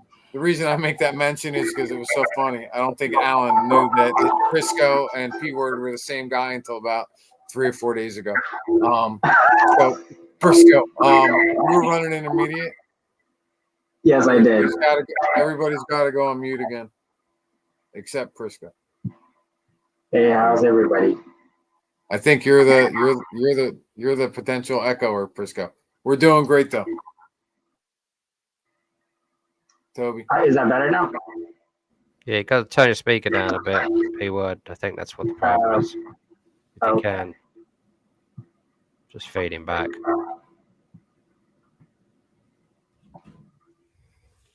Is that better? Sorta. Sound like an alien. It does. Anyway, we're here with Prisco. Prisco is our intermediate racer. And Prisco was racing in a few different classes. To recap real quick for Prisco, is he was running in Masters, finished in B, position 6. Then he also ran intermediate truck, finished in A, position 2, and intermediate buggy, position 8. Crisco, tell us a little bit about your Motorama events, because you've been doing fantastic, man. Everybody who knows you has been seeing your improvements over the last 2 seasons, especially. So I know you were excited to show it all at Motorama. Thank you. And yeah, it was I would say my goal was to make the A. I wasn't really just to make the A. Even the bottom was my goal. I think I got fortunate doing a really good in seating, so that helped me with my qualifying. So I just wanted to make a good run. Rob and mentioned about being patient. So I think that was key over the weekend, was being patient in qualifying. Definitely also stay focused. It's easy for us to, that's what I've been working actually for the last probably 2 seasons, is that focus. Sometimes it's hard to maintain that over the course of the race. And I've been really working on my car, just paying attention to what I need to do, learning about, not so much get disrupted with other setups, but what fits my driving. And I think my car has been it's up there. It's just me trying to drive better, be patient. All the key things that make a racer good, right? Patience, trying to drive your line, keep clean. Yeah, it's just like us, like anyone, right? It's first the desire to have fun. This is a hobby. That's we all started trying to find something that uh, just to create some disruption from our normal lives. And then part of that is part of the desire to have fun is to do good. And to do good, you just have to put some time and effort. Absolutely. Anybody else thinking of Buck Rogers right now? All right, we still be left. Mini. I could just hear the echo of the Buck Rogers, like his enemies. That's what they sounded like when they talked a little bit. Right. Crisco, what do you think's been the biggest change in your program in the last 2 seasons?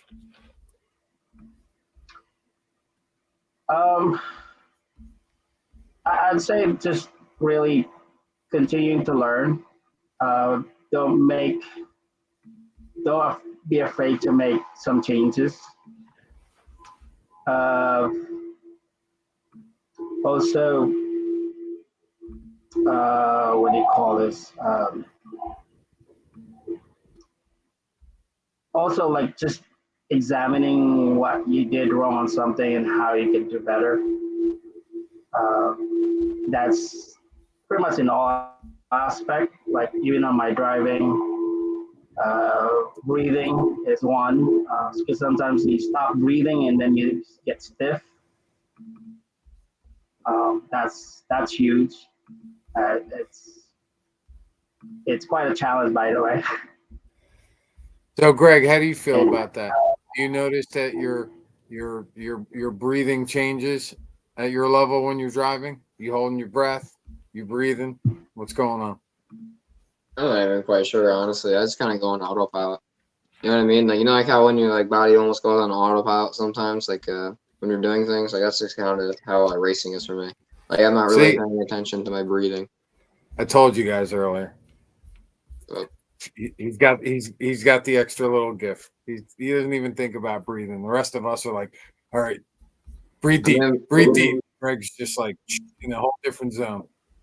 I mean, I'm sure it could help. I mean, I'm sure if I like focused more on it, it could help. I know what he's talking about. Like when you get like super stiff or whatever, and you almost like tense up a bunch, like when you're racing, like that happens to me a lot, and that's one thing I struggle with. But that's one thing you can get better at. You know what I mean? So I guess I wonder if like paying more attention to how I am breathing would help that. So Prisco, you're running your buggy and then you're running your truggy. So out of which, because you ate both, right? And then obviously you did Masters B. How do you feel? What was your best race out of the three of them? Just so we can kind of consolidate your experience. I definitely did well in truggy. I think that's because my setup was almost spot on, even on the main.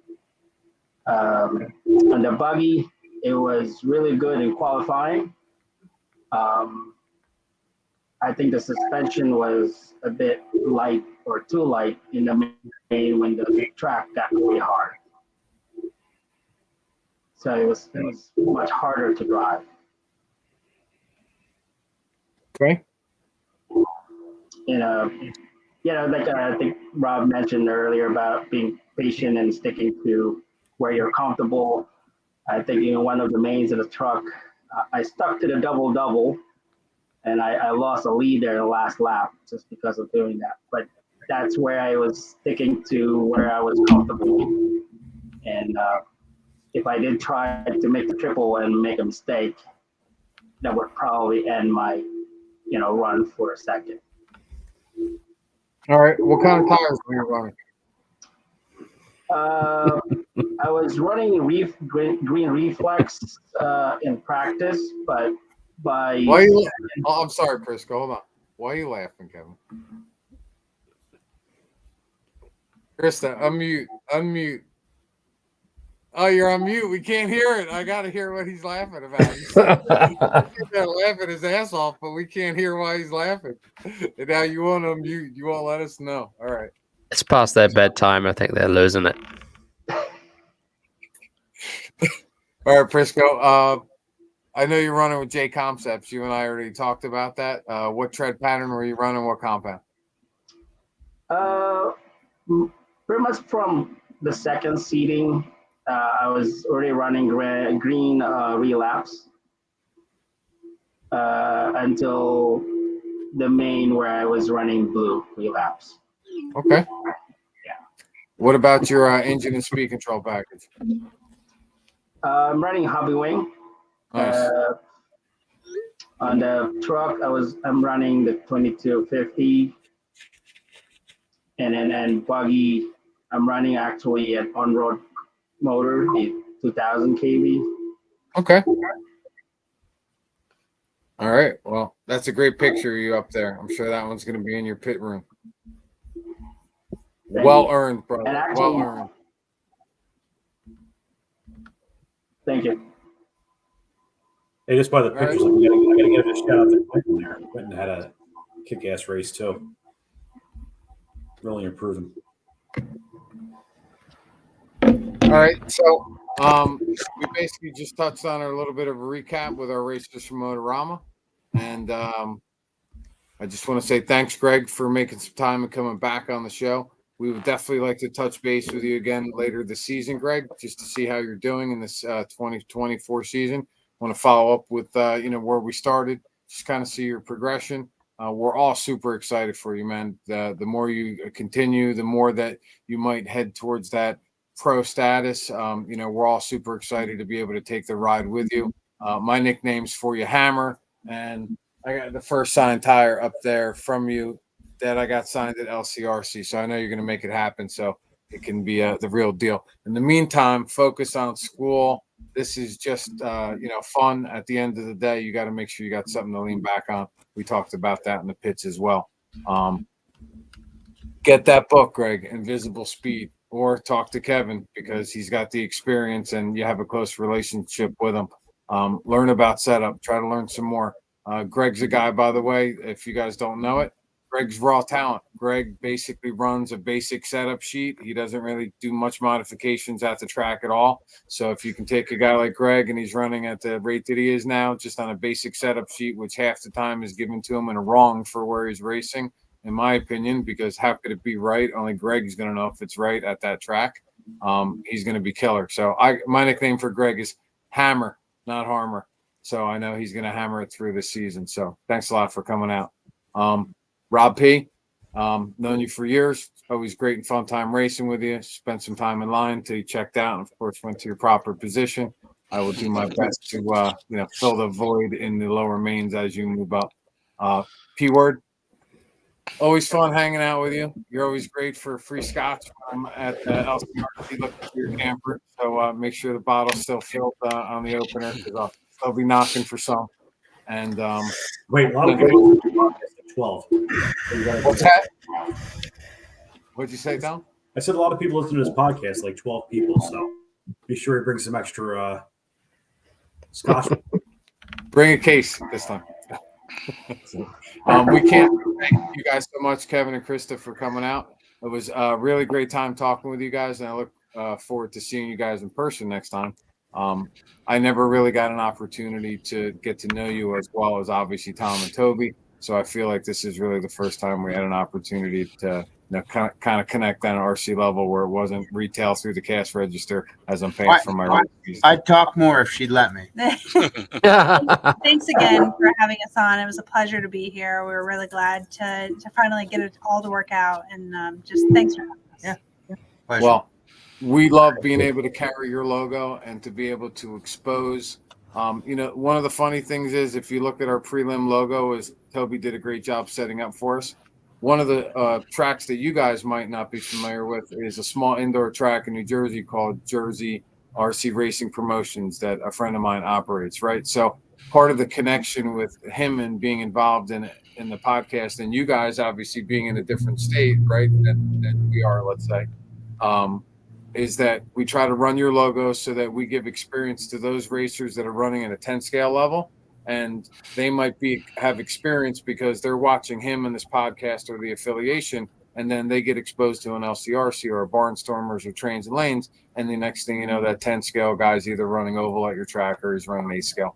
So for me, it's been that small track to a pro track, an intermediate guy to a pro, or a no-name Joe to a pro. And then, of course, you can't forget about the 40-plus guys, because me and Kevin are in it, plus half the other guys in this podcast. We're going to jump from this segment really quick because it's getting late and we've been running for a while. Vin's going to do a quick setup section. Vin brings basically some setup as we try to develop this podcast over the last few months.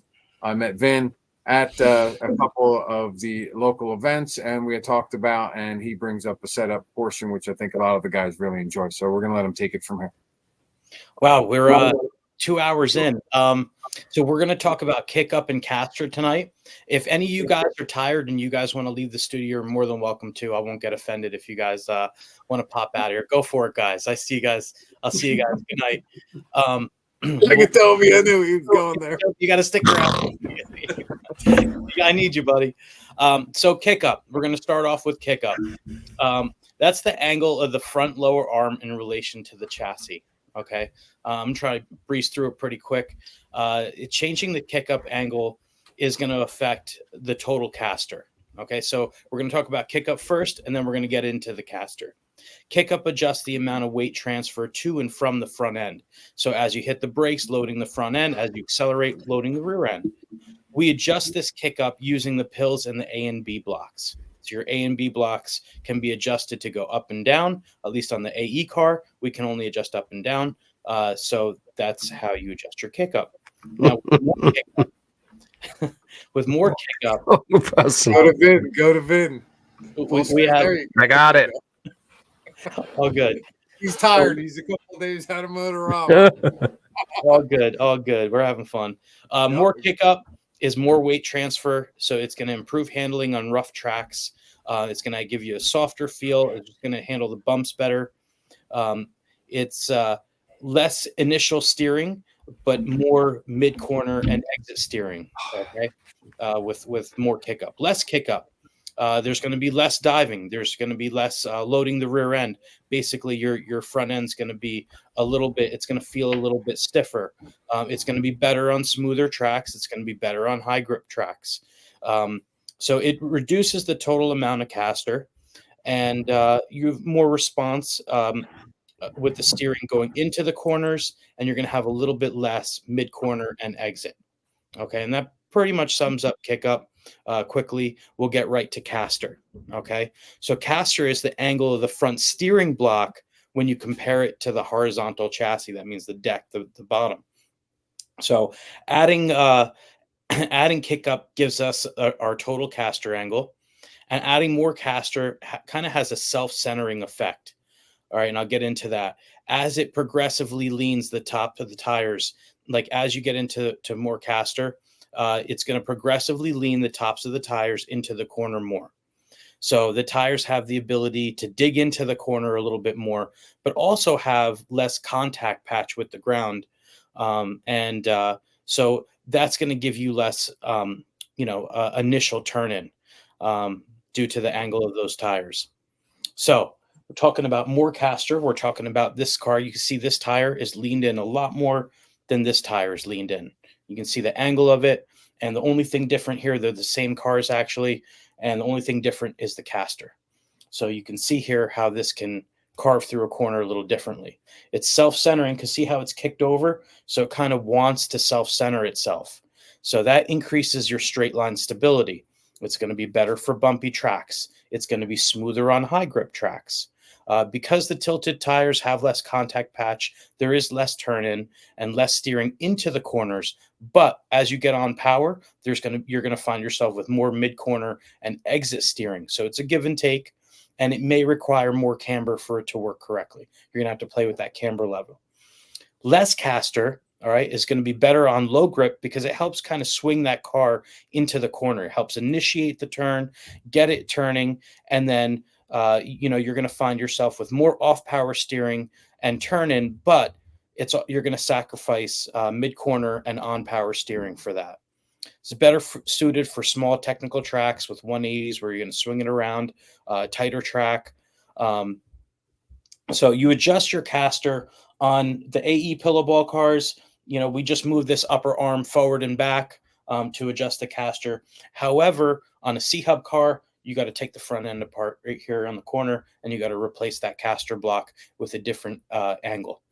And that pretty much sums it up as quickly as I could get it done. And hope you guys learned something. Leave some questions and comments down below, and let us know what you want to hear next, and we'll be sure to help you guys out. Thank you very much.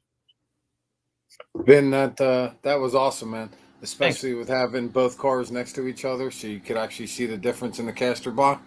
I know it's a long podcast. We expected it to be this week because we obviously had a very important guest. We wanted to make sure we took the time to cover all the details with them, and then of course, get a recap on Motorama. Not so easy. Your segment's super important for everybody that's watching, especially for me. I love setup. I'm definitely going to hit you up afterwards because I'm running that new platform. Really, I had a problem getting tight into the turns. Like my turn in was delayed. I felt like I had a lot of understeer versus oversteer, right? So I want to talk to you about how we could potentially fix it. You're running pillow ball as well, so hopefully you can help me fix that before we get to the LCRC opener. But with that being said, maybe Toby can take us out of full screen. Oh yeah. I think he left. Yeah, I was going to superimpose a picture of myself. I just got to bed. It's all good. All good. Nice sweatshirt, Toby. Fits well. I know. Some guy gave it to me. That's sweet. Tom Petrella, we didn't talk about it. I said it briefly, but we're going to wrap this podcast up pretty quickly. But before we do, personally, I saw you race all weekend. I think you did awesome. And I know you didn't finish exactly where you wanted to be, but you killed it. You crushed it. And, you should definitely, you're going to do it again next year. And that's it, brother. That's it. I want to see all my friends do great. Everybody's got this big expectation for themselves, right? So I feel the same pain in a small degree. Tom did better than myself. So, I give him total kudos. And I actually had one of the best motoramas in 40 plus for myself. Qualifying was tough, like Prisco and Greg were talking about. Sometimes you're the bug and sometimes you're the windshield. At the end of the day, we try to do our best with racers, keep our heads up, and go out there and do a really good job. So we really look forward to doing it all again next year, racing with the same guys, driving 3 hours, and hopefully having a blast. In the meantime, real quick before we depart, Toby did an amazing job. So for any of you who don't know, 46 RC Media basically ran the media side of the entire program. I don't want to speak for Toby, which I easily can do, right? Because I can't shut up. But Toby, do you? Never noticed, George. I'm trying to do better, guys. I'm trying to do better, and I feel that I am. But Toby, why don't you just tell everybody quickly, your involvement and how you feel your production went this year, especially having your son involved. Yeah, I mean, going into the event, I really wanted to, make it special. And prior to me doing it last year, there really hasn't been any kind of social media or any kind of presentation of the race online since, I don't know, 2016, 17, when Live RC did it. And it was paid for by a racer out in Long Island. So, and then prior to that, there hasn't been any coverage since I think 2011, 12. So last year I approached the guy who runs the event from Motorama and volunteered to do it. And it worked out well, but this year I really wanted to step it up a little bit. Really make it. There's some good online streamers out there now. Mod out on the West Coast and Elite Productions do a lot of the Southeast stuff. I really wanted to try and make it more like what they do, which I take a lot of cues from a couple of smart guys. So I wanted to try and do something like that. I was able to get some partnerships with 6 companies, which helped me cover the cost of buying some more hardware, and then also bringing my son on board, who just graduated from film school, film and media out in England. So he's obviously he's broke for one thing, but this is right up his alley. So he came along with me and got a chance to kind of run the camera, but he really kind of took control as well because he had visions about how he wanted we had 4 cameras and how he wanted to transition across all 4 cameras, which we did.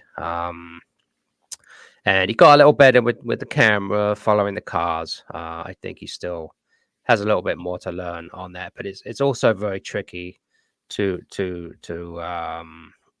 when you do cam work, you really need a spotter unless obviously with like the pros, Mayfield, Lutz, all those guys out there, I know who the bodies, who the cars are. I can tell him, follow this guy, follow that guy, stay on these 2, go back a car, or try to direct him to parts of the track that we'd named. But of course, every now and then I'd get it back to front and I'd be like, go left, no fuck, go right. And he'd be like, just fucking swinging the camera around all over the place. And I'm like, oh, fuck. So we had air techs on so we could talk to each other all day. And then every now and then I'd pop my mic up and I'd be talking to him. He's like, put your fucking mic down. I'm like, oh, shit. So it was quite comedic up there, the pair of us. But, first day I was struggling with audio, and then I had some issues with the stream, and I made some changes, and then Saturday went really well, on Sunday too. So, I committed to the partners that I would do interviews and branding and stuff like that. So, tried to do my best with the interviews. Luckily, I managed to drag Christa into it, who is like we talked about, just a pro. So I've got to work on that a little bit, get my confidence more up. I think it's something I'd like to do more of, in these events. But again, it's when you get to that level, you really need, you need camera people, you need production. It takes someone to switch screens, manage sound, monitor chat. People say, I can't hear this, I can't see that, do things, change stuff on the fly.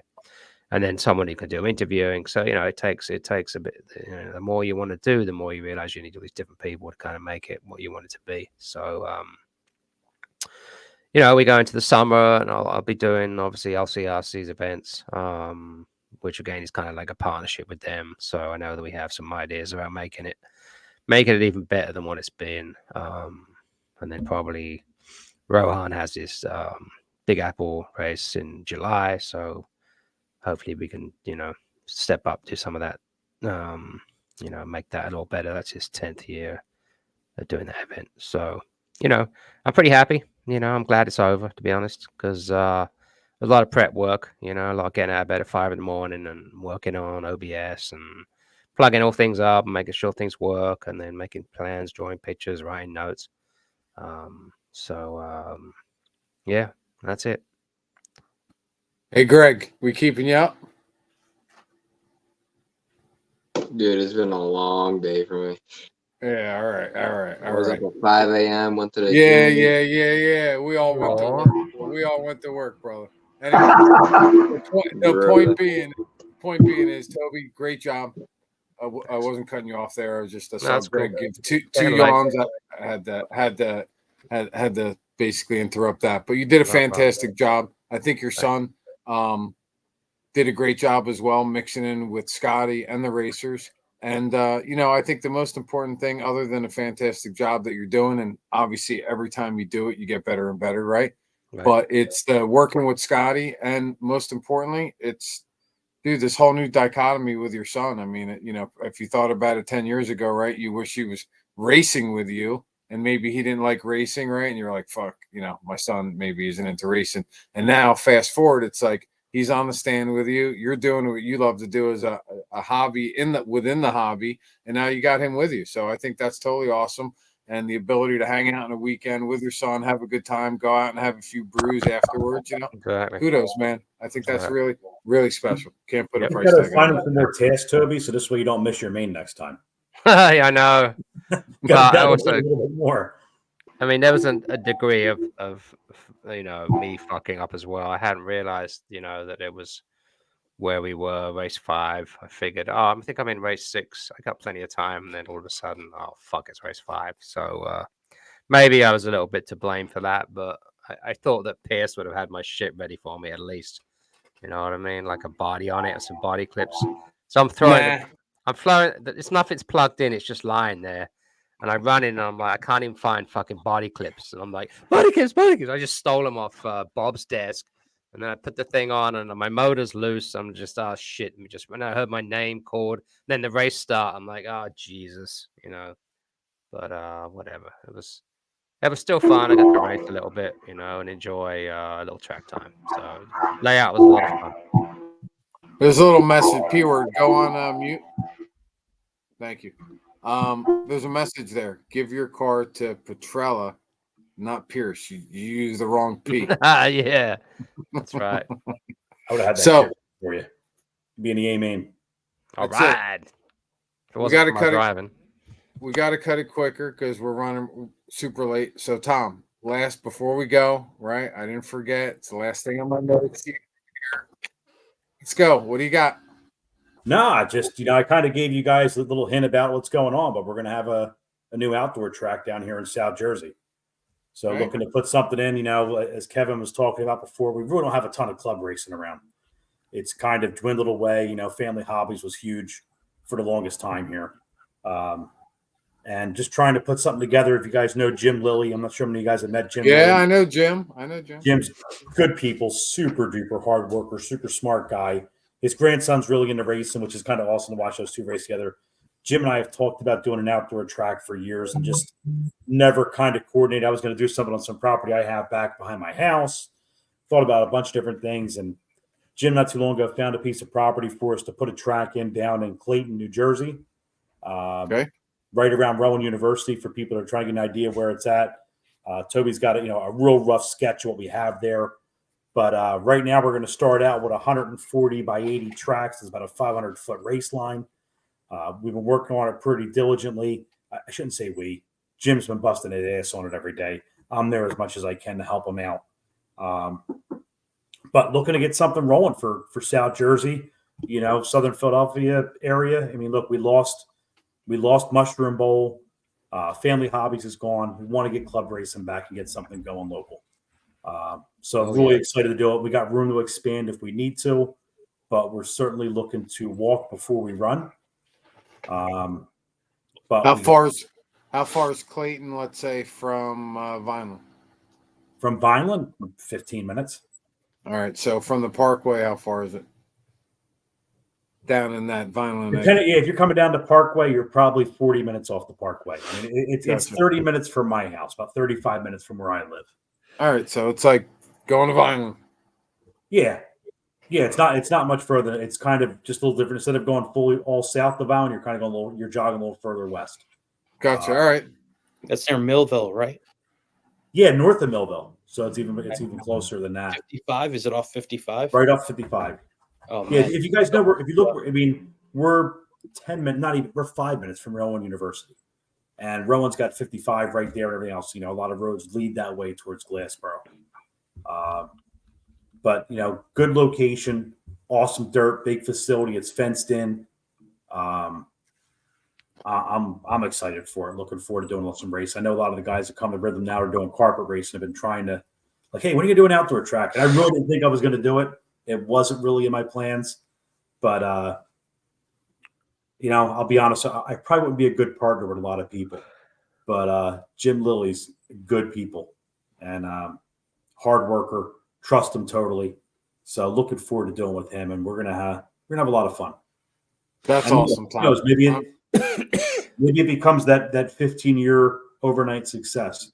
I'm never looking to be LCRC at the end of this, but you know what? Doesn't mean we don't get bigger. We got more land. We can definitely make it bigger. And to give you an idea, Family Hobbies is like 120 by 60.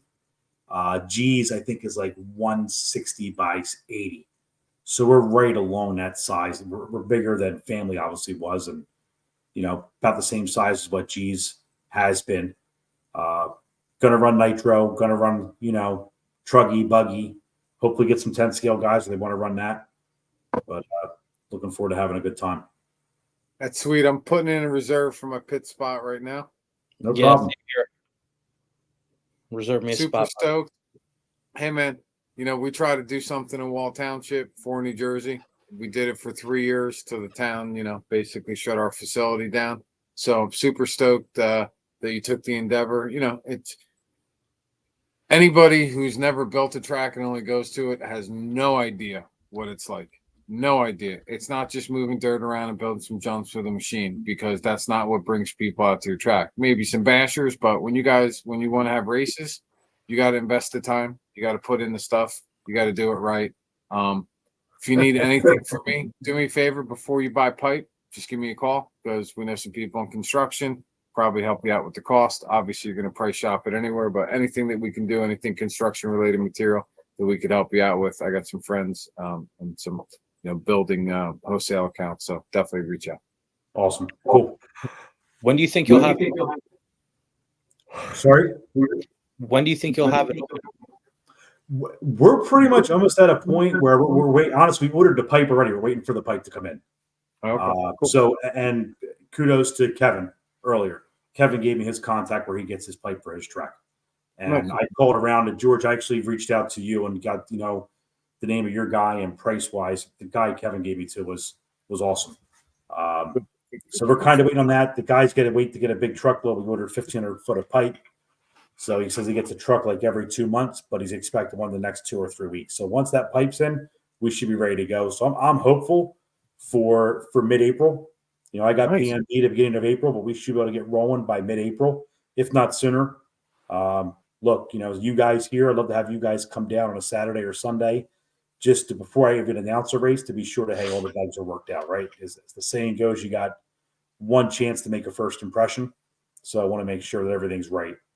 But yeah, we're there. We're getting there. It's again, Jim's busting his ass. We're really pretty damn close already. Camper friendly? Excuse me?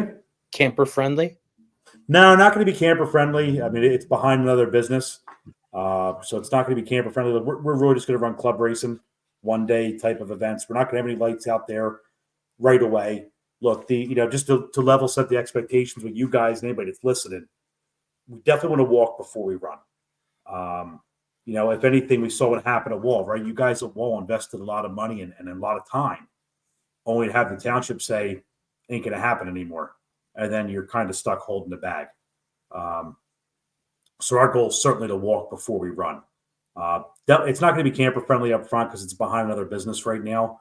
Could we accommodate a camper or two? Yes. But are we going to be able to accommodate a bunch of campers? Probably not. But if you guys have ever come out to Rhythm, I try to run a quick program. I don't like to waste a lot of time. I admire what Kevin does. I remember going to Bumps and Jumps. I thought Bumps and Jumps had one of the best programs ever. If you guys had been out there way back when, Bumps, as soon as that race was over, a timer went on for 90 seconds and the next race was starting. Nobody, pardon my French, dicked around, and we got rolling right away. So we're going to get as much in as we can and as fast as we can. But it's all going to work out well. I'm excited for it. And we've got more land to expand. So we can make it bigger. We can make it camper friendly and everything else. But again, the goal is to walk before we run. Let's, at this point, I don't know what I don't know yet. So I just want to be cautious not to go too fast, even though I'm excited as hell about what's coming. Awesome, man. Before we get out of here at light speed, name of the track? It's going to be under Rhythm RC. Okay. I wanted to call it Lily Pad for Jim Lilly, but being we got a Rhythm RC kind of following already and got the web page and the timing system and all that, it kind of doesn't make sense to diverge off of that. Dirt Rhythm. Awesome. Just make sure you focus on club racing. I mean, that's it's all going to be club racing. I mean, the goal is going to be to race the second and the last Saturday of each month. cool. That's it. So the thirds will be open for LCRC. I know my wife actually might want to see me every once in a while. So we got to try to balance it all out.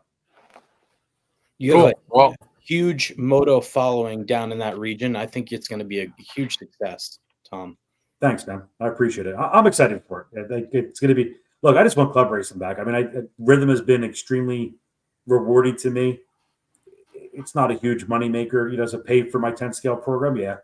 But it's not like I'm putting loads of money in my pocket, but that's what retirement's about. But I enjoy people having a good time, right? People smile. We got a good vibe. We got good people. I got awesome people. So if I can replicate the same thing here with Jim at this site, that's reward enough for me. Greg Harmer at the opener. I don't know, maybe. Depends. He's not going to be able to help himself. It's not that far from me. It's only like 40 minutes from me, so it's really not far. I'll probably be there a lot. Dude, I'm just trying to hook a pro into the opener. That's it. That's what I do. I try to, I'm trying to hook a probe too. Pword, you coming down? Absolutely, Tom. There's my problem. Absolutely. Toby, I thought this entire time you were going to work on some little tidbit from like Buck Rogers and just insert it into the screen. Toby should have been in bed about 90 minutes ago. He's not doing anything. Oh, I swear to God. All right. So, guys, thanks for coming. Greg, Pword, always awesome to have you guys. Pword, we got to work on your audio for next time. When you listen to the recap of the podcast, you'll see why I'm talking about Buck Rogers. But anyway, Vinny, thanks so much for the setup. Tom, Toby, always great to have you guys. This was episode number 14 with LCRC. Thanks again to Kevin and Christa. Come back and see us next month. All season long, we're going to do recaps, and we'll have some great other interviewees. Looking forward to doing it. Episode 15 coming up. Thanks again for watching the Northeast RC Racer Podcast. You're the best, Toby. Everything I ever said previously. I had it ready. Fucking cleared it up, bro. Itty bitty bitty bitty. That's hysterical. The reverb. All right, you got it. Anyway, thanks for coming, guys. Much appreciated. We'll see you soon at the track. Later. See ya.